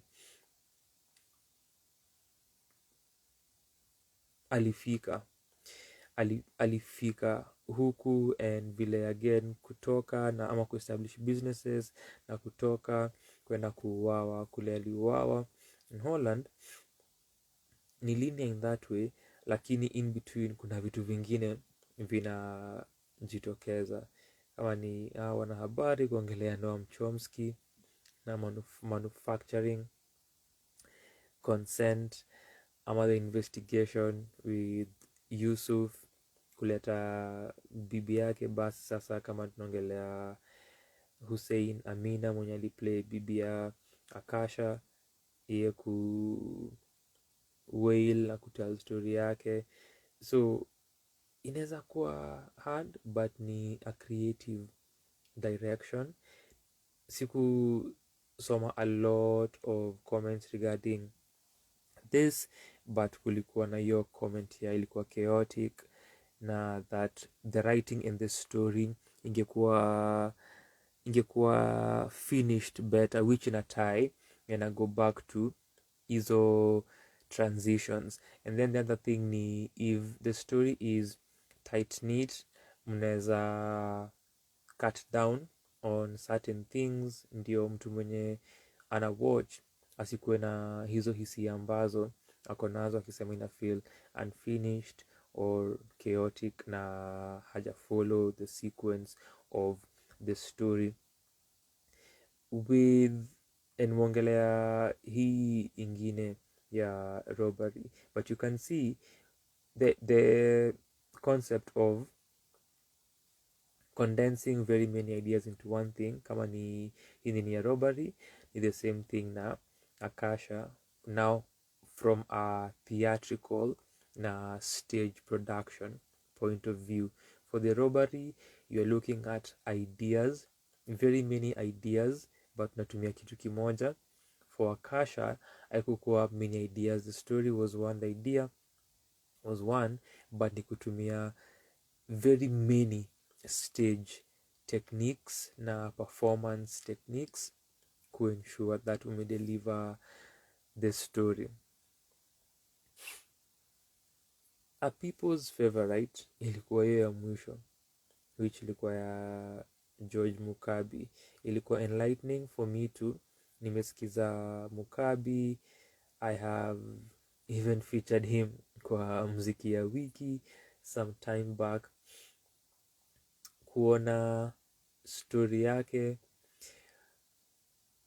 told hivyo, na hii ni a remnant ya to Alifo beats, ilikuwa eye opening just hearing that, and I think ili stand out pia ni because of the way ilikuwa told, the linearity of the story, easy, simple kufollow along.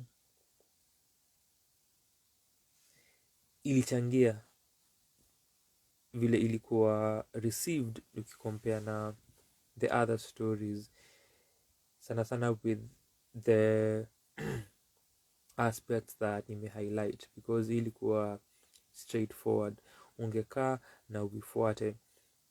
Complaints ni za length, na that part ilifanyika kuwa as long as it was. Watching it on Sunday, the final show, nilitoka Cheche nikielekea huko, so nilifika kama nimechelewa, so nikapata hiyo part ya Mukabi ndio walikuwa wanamalizia, enacted by Yuaya na Sengu Sengura mwenye ni Marian Nungo. Sikutaja Nungo by the way. Hey, the disrespect. How? Sikutaja Nungo. The disrespect.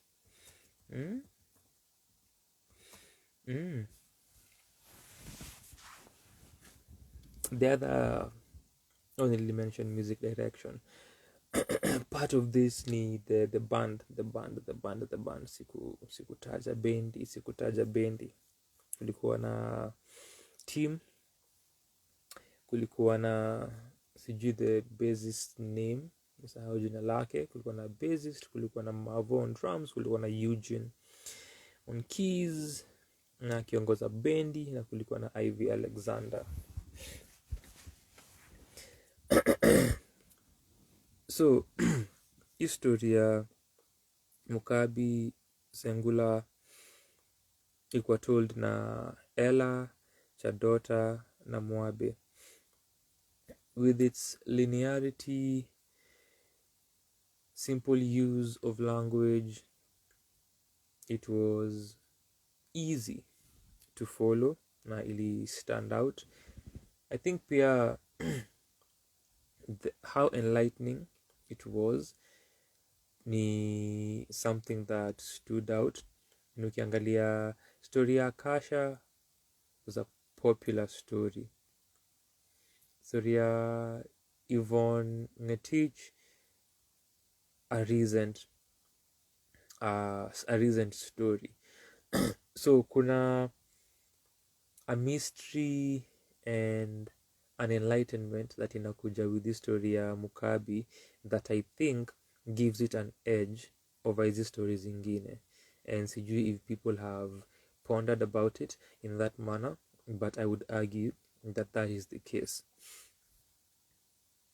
Na indeed ni story yenye ni eye-opening na insightful kuhusu the Kenyan legend.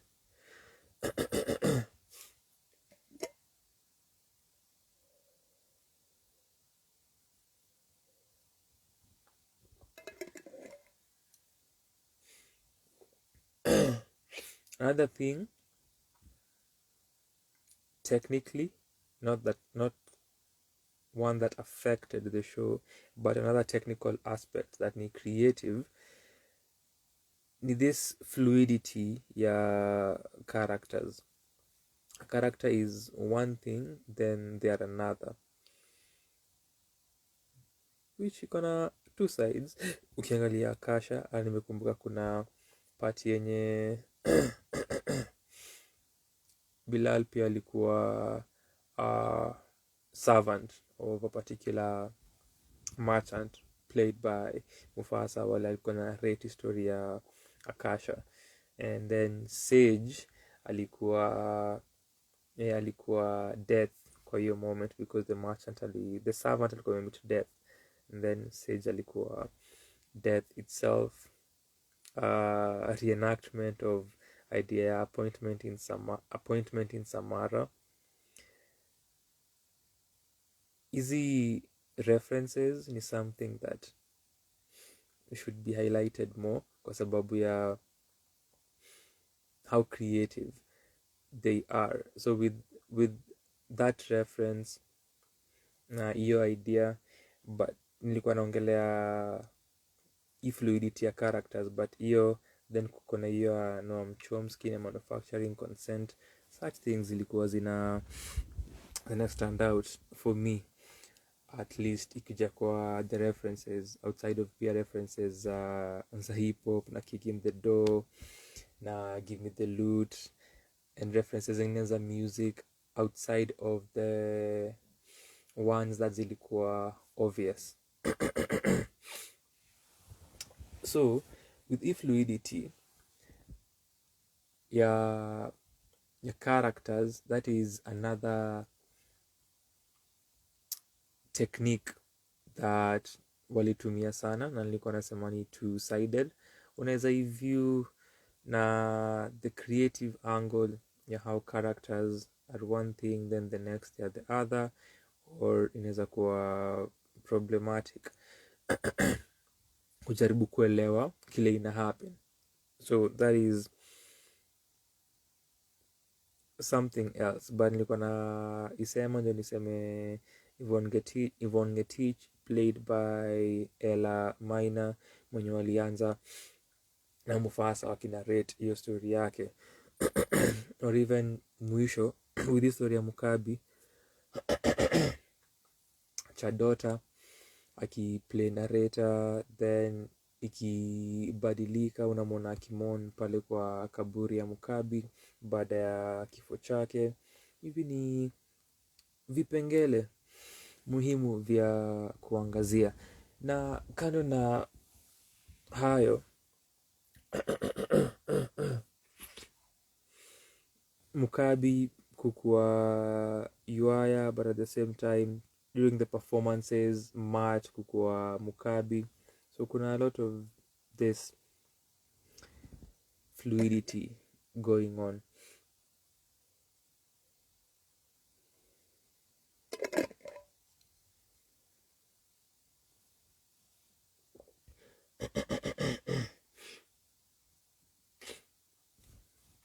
And themes za kanisa pia zilijitokeza na dini na religion.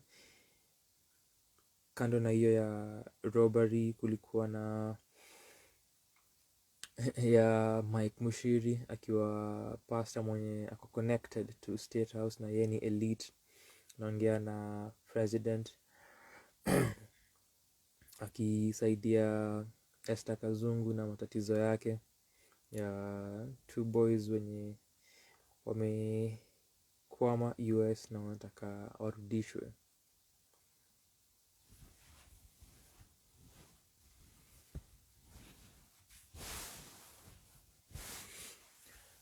So kuna lots of nitty-gritties creatively, ukiangalia the production, ukiangalia pia the technical aspects of this show, from tulimetaja kama ni audio, sound, lighting. We can also go to music, na the music performances and how they translate, or how and when they didn't. Musoti angekuwa hapa angeambia vile yeye si fan wa musicals na vile when music comes in inamtoa kwa performance, which is a completely understandable stance, ataka ni subjective. Then outside of your performance ya hizo ngoma ama the inclusion, unaweza angalia the how it sounded itself, how the music sounded itself, na maana nuangelea the translation ikija kwa the audience na whether wali feel in a way that they should have, whether Mukabi mwenye ni Matt ali own the Mukabi na alileta vile inafaa kwenye jukwaa, whether the actors walikuwa na chemistry kwa kila scene ama kama kuna scenes zilizokosa chemistry. So kuna vitu vingi sana, comfortability ya storytelling, na also, so day one, outside of the factors that nime mention, kuna hizi vitu vingine that naongezea that zilikuwa part of how the show ilitokea, all these other aspects that nasema kuna vile ziliathiri show. Na ukiangalia show ya Jumapili, nimesema nilicapture the last story ya Mukabi, kulikuwa na a lot of change. So nilikuwa huko Friday, sikuishia Sato, so nilimiss 2 shows za Saturday, then hiyo moja ya afternoon ya Sunday, so I went for the last. So zilikuwa 5 shows, so between the first and the last nili hata 3, so a lot of transformation happen within this period, and you could see it. No maana nilikuwa na wish sana that ningeona the entire show, na pia nilikuwa na wish ningekuwa able kuona show zote. Ingekuwa overwhelming, yes, very overwhelming, but ningeona that development or that change kutoka vile ilianza to vile inaisha. Ningependa sana kuiwitness from vile wali begin and the feedback that walipata mtandaoni wakiambiwa vile show ilikuwa, na how wenyewe walifeel backstage. You kama msanii unajuanga when you've done an amazing job.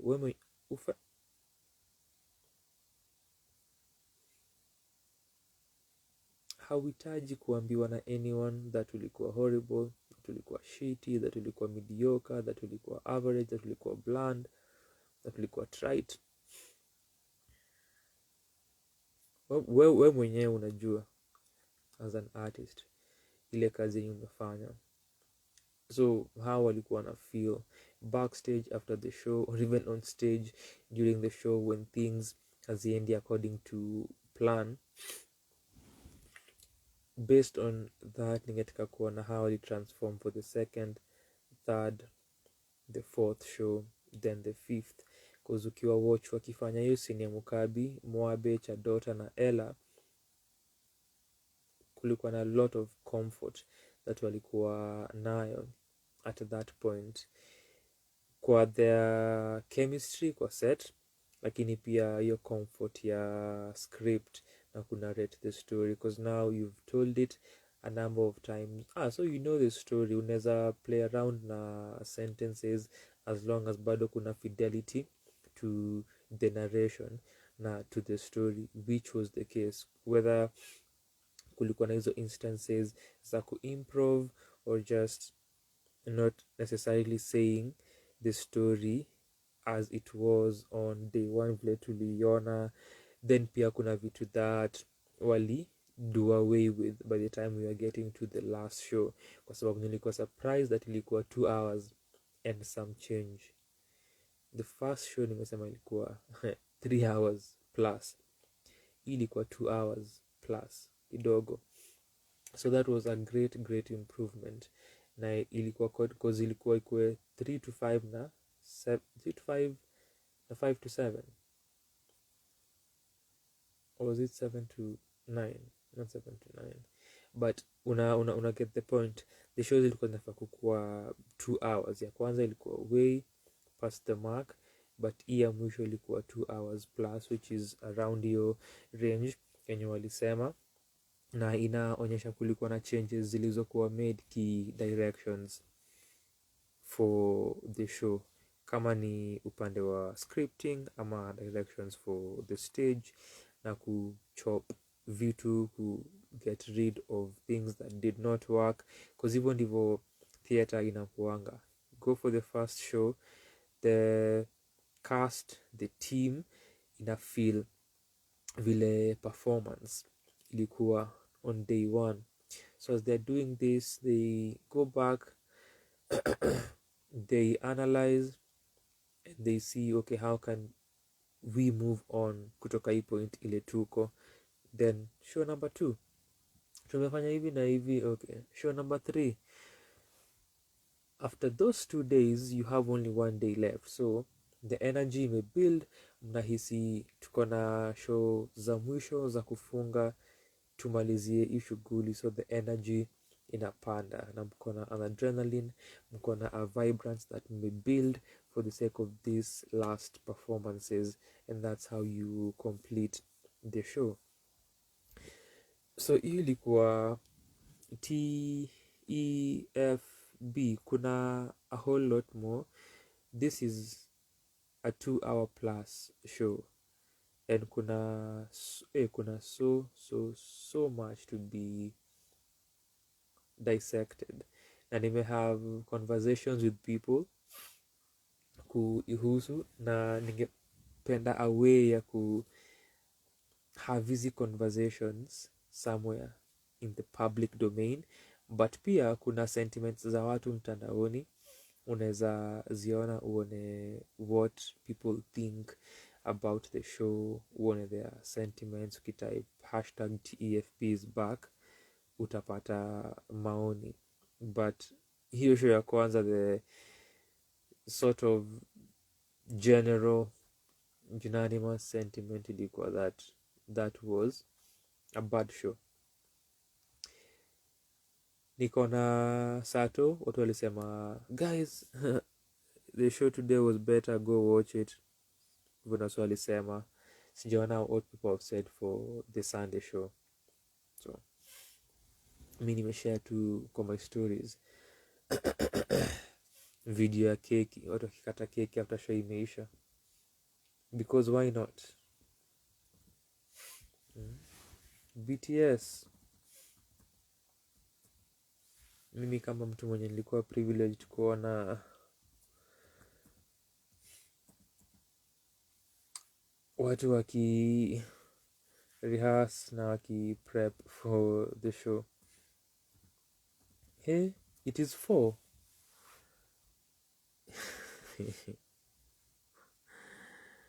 wow, 4:13. Na nilikuwa nimesema ati let's see if this should be brief. It can't be. They've not even scratched the surface. But nime try. Hiyo ni summary.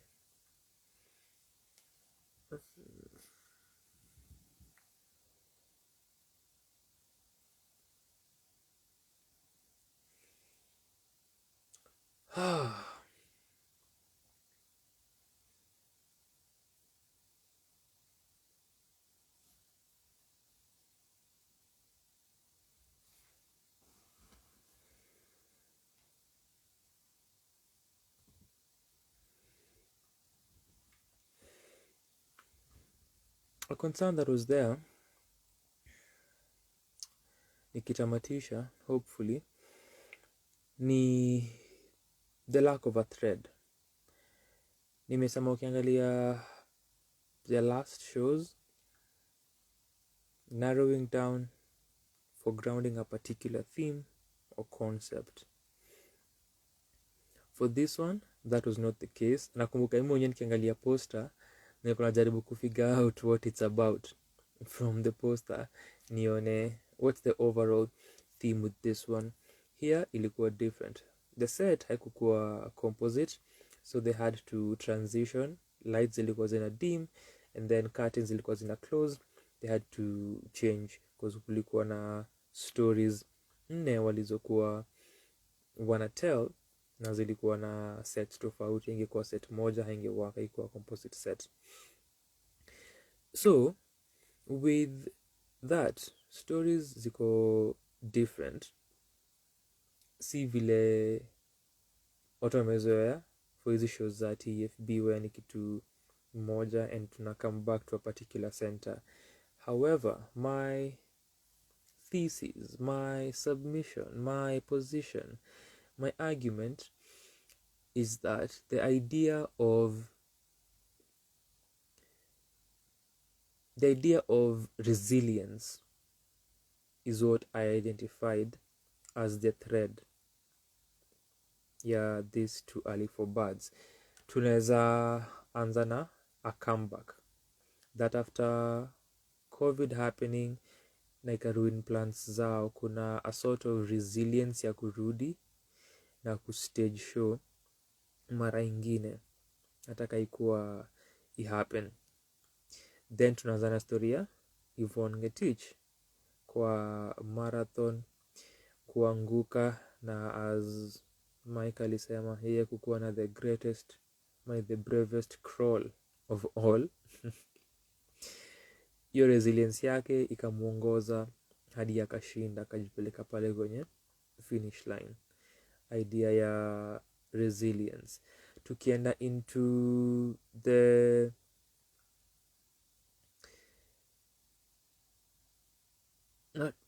tuende kwa Akasha. Tukienda kwa Akasha ama tukuje kwa historia ya Robert Nyi kuibiwa in broad daylight na wezi wenye wanawaimbia wakiwaibia ndani as Foi Wamboi alikuwa na lead the choir after watu kuelect watu wenye walielect that kuna aspect ya amnesia which is a constant. Hata Koleka Putuma atawambia our collective amnesia ni that Kenyans bado wame find a way ya coexist na kubi. On top of this ni hizi aspects za satire which inakuja na irony na humor, but the resilience in the citizens na their lives surviving and livelihoods and the like ni something else that tunaweza sema ni an addition to what I am stating. The other one ni with Akasha na even Nungo akiplay the matriarch na kusema how amelose watoto wake, walichukuliwa wakapotea, hawajarudi, watoto wangu wako wapi, which was so heartfelt na deliver exceptionally even during the dress rehearsals.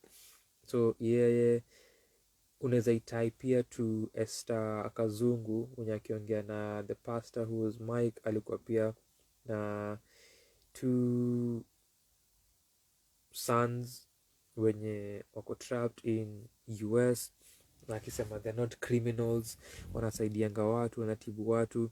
Kuna hiyo strand again ya resilience. Alafu hawa mother figures being pillars of those points kwa hizo stories, and which can be a link to Brazen, which was dedicated to women. Na angalia the power of these women, na tuende kwa Ngetich pia was a woman. You can go to Mukabi angalie Singular, but for that one ni the narrators, the three of them who are women. This could have been TEF Brazen chini ya maji. This is another thread.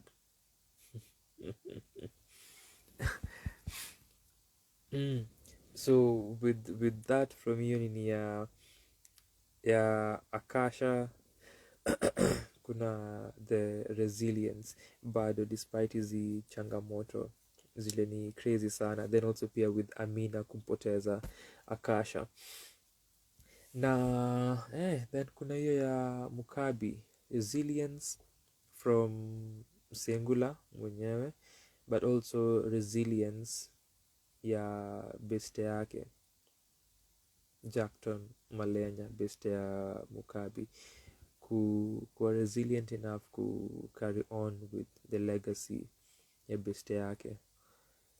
So hiyo idea ya resilience ili jireveal to me while seated there watching the show. A light shone and told me resilience. Ew, I am done. It's 4:20. Ha ha ha. And just because it's 4:20, during one of the transitions, Selector alicheza High Noon ya Kardinali Abbas na Calligraph, a song that I reviewed on my blog. Mini OG.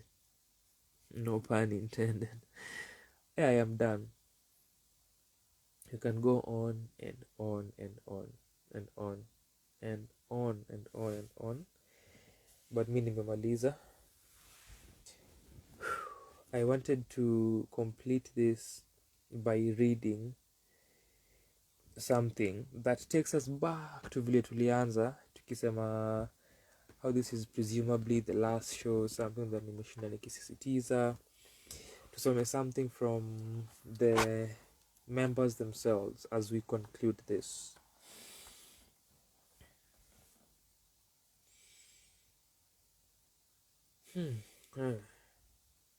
Oh, it's for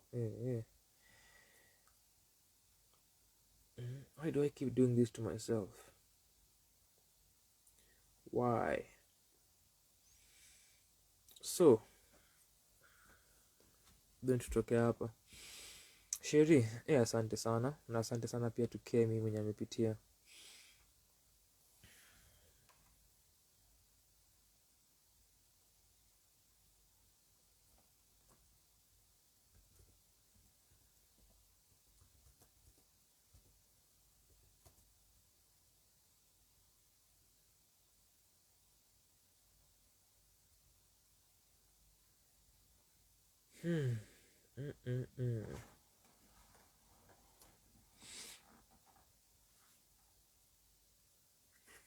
Also how the scene ends after Mukabi, because wali change for Cheche Sessions ilisha kama Mukabi amedai curtains zika close. The song that wali play iko na hiyo aspect, element ya resilience. It will be the last song I'll play as we get out of here. Haya, this is from Ngatia on Twitter. Ali post on Saturday, which is November 5th, 10:43 p.m.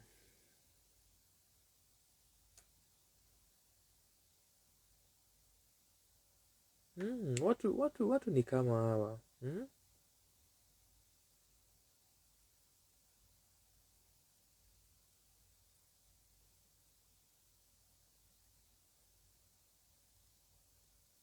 Watu ni kama hawa. Hii nilikuwa nimeiona earlier, but the one that nimecomment on sikuwa nimeicheki. Here earlier ni I hope you got to see some of what you are hoping for when you set out on this journey and can now, if you didn't then or more, bask in the everything that carried you here. Sadly never got to see this in person, but blessed to have seen glimpses of your art on the TL.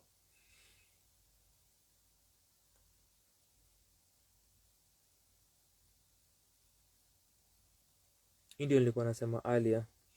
Thank you Ngatia for all the work you've put in. Your great resilience,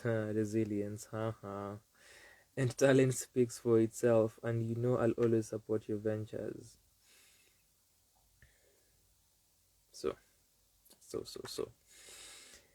this is the one that nimesema even watu wanafaa kukua. I really hope that this is a dream and that I'll wake up from it. A few years ago, Ngatia and Abu started something that turned out to be the best thing to happen to Kenyan youth. If curtains are already closing on 24 birds, then thank you guys for everything. So, Ngatia's thread.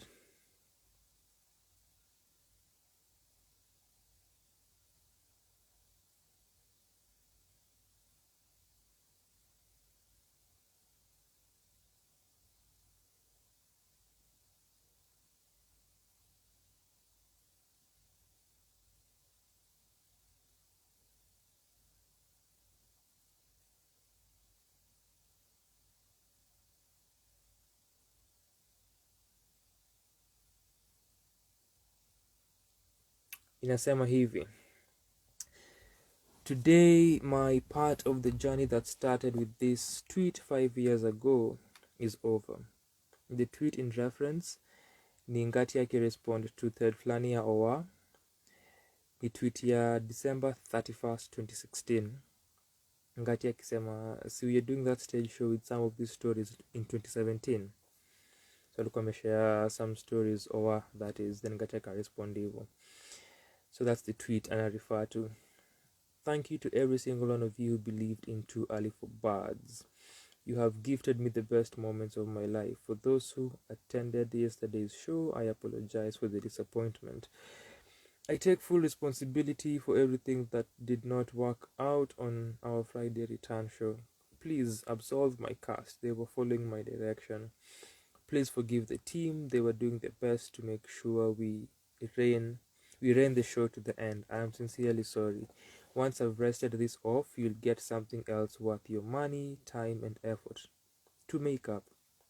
I'm very grateful for everyone who was patient enough with us to the end. Because usually Friday people were leaving. I was 22 when Abu and I made the decision to focus on Too Early for Birds. Now that the boy face is up, I'll focus on learning what grown men do with their time. I leave Too Early for Birds in the able hands of Abu, Njagi, Tony Muchui, Queen Gadoni, and Avudu Chile. That is Macedo. Avudu Chile. I've done my part. Please go watch this show. It is written and performed by some of your favorites of all time. I directed it. The cast are the people I wish I made it back on stage with. I accept my fate. Don't accept missing it. If you're reading this and need a sign, I'm just a boy from Timau and Mitungu. If the last 10 years are anything to go by, please don't give up on your dreams, but don't put the work before yourself. Dreams that give you everything also take everything. If anyone sees my cat, please tell him I'm done with the rehearsals now. He can come home. Ngatia exits stage right. Blackout.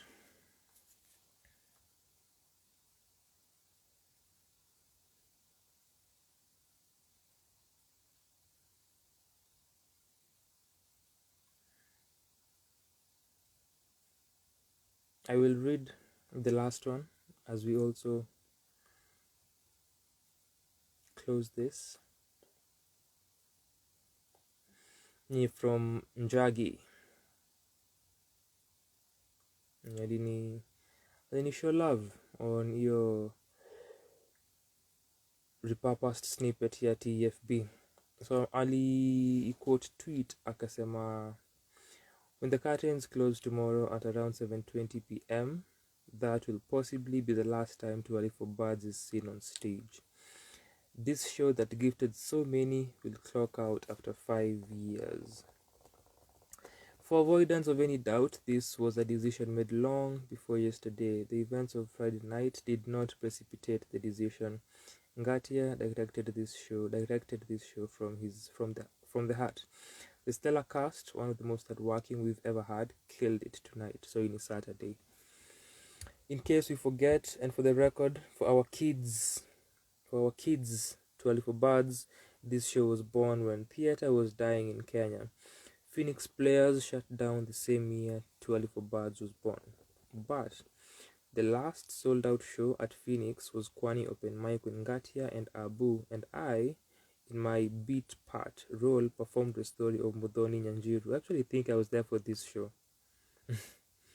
I remember the three. I think the three of them. I was there. Symbolically, thousands of people came out in 1992 following Nyanjiru, and 100 years later, her bravery inspired Too Early for Birds to get started, and as a consequence, create a domino effect across Kenyan theatre. 5 years ago, we performed our first show to 350 people, mostly friends from Uji, colleagues from work, and family members. The cast and crew was entirely friends who believed in the dream Gatia and Abu had. 5 years later, we performed in an 800-seater auditorium that cost us more to book than all the revenue we made in that first show. Why do we do art? Why am I even here at 4:30 a.m.? Every single one of you, every single one of the 4,000 people gracing TEFB this weekend made this happen, and it's you who believed as much as we did. Every show must have its curtains closed. this one isn't different. The stories will remain, they will be retold, and TEFB ironically now joins a past that it told about. You all made this happen. Ngatia, Abu, Gathoni, Masido, Tony, thank you for the last 5 years.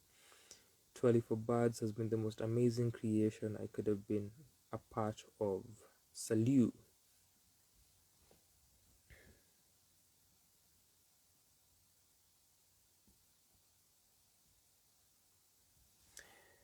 With that being said, tumefika our end.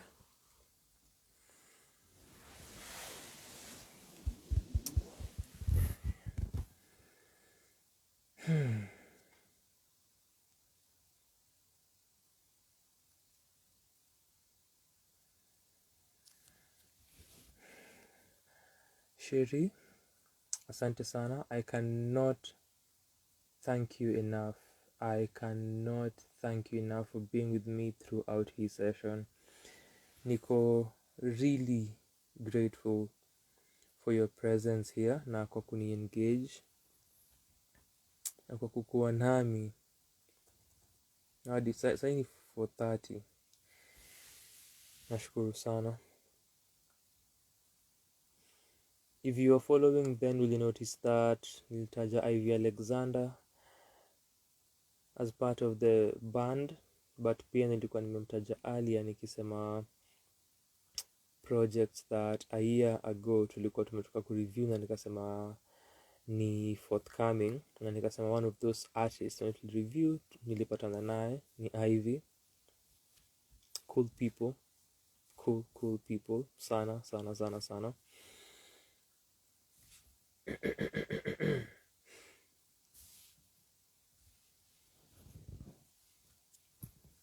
Also got the chance to hang out with someone else wiki ya mwisho mwenye ni part of the team, yuko part of the writers. Ali discover Sanaa kwa Sana hivi majuzi, and amekuwa kishow so much love, a lot of love mtandaoni, sana sana pale Twitter yenye tumetoa hizo tweets. Suki, Anita, Murage, asante sana to Suki. Huge thank you to Suki.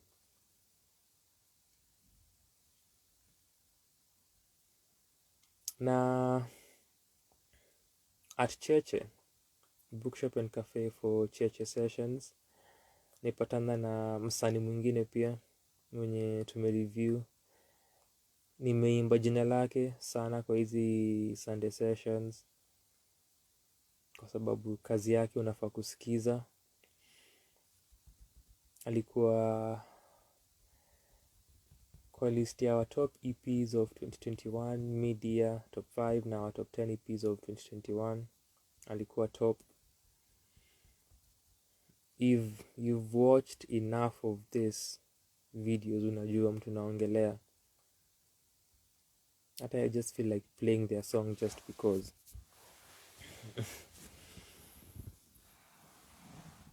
For the first time ever, I met with the one and only Michelle Gatuiku. The one and only of the famed Sky Up Above. Famed by Sanaa kwa Sana. Si tukifame ni enough. It was beautiful. Always enjoy hizo interactions na wasanii. Huge shout out to Utinda Muliro, the mantra mwenyewe. Alikuwa my personal driver. Kutoka Cheche hadi Jain Bavan. Mad respect to Mr. Trouble D. We pay our respects to thee. And hanging out with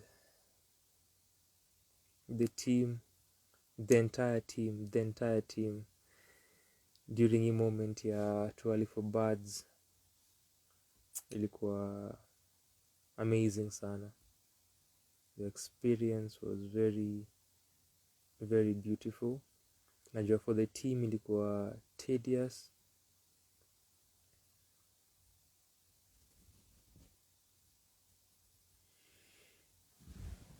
but kuna relief after all was said and done that wali experience na ika wash over them. They did it.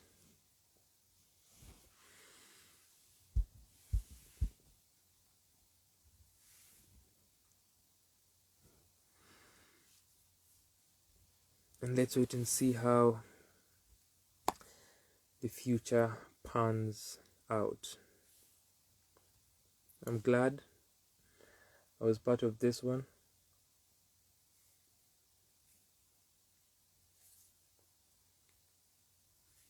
No, wasanii na mnipatie kazi. Kama nataka niandike kuwahusu. Kama kuna event nahitaji review. Kama kuna project nataka tu review. Leta hii kazi.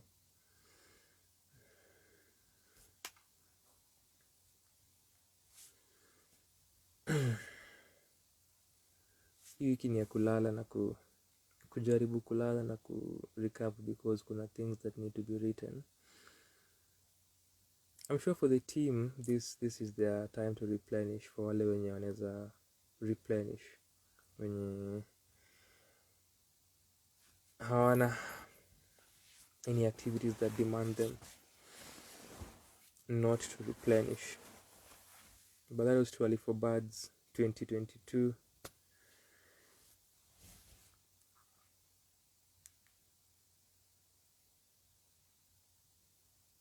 This has been comments, thoughts, reflections from yours truly.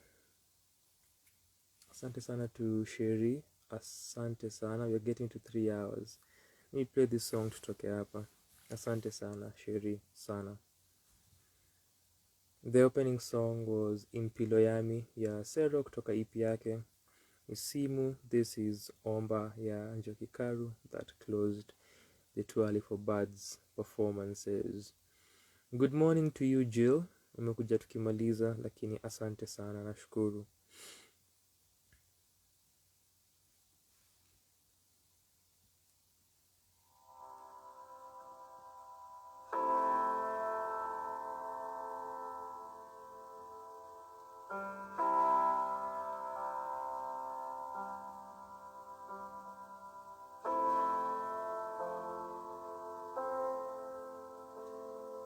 Damu kwa mkeka, mioyo yaopigwa risasi. Kimya kasikika, roho zao nenda mbinguni. Kwenye giza na ugomvi, kwenye vita na machozi, tutaomba kulijenga taifa letu, tutaomba ndio wajibu wetu, tutaomba.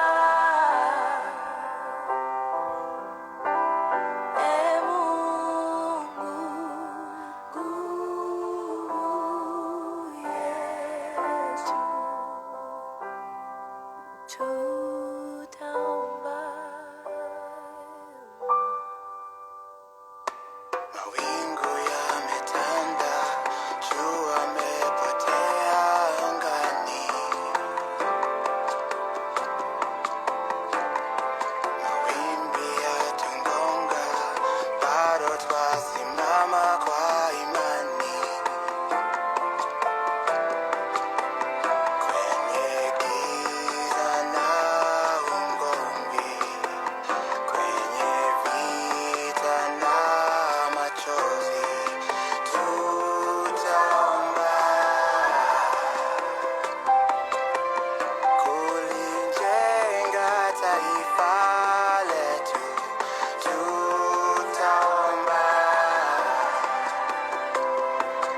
走。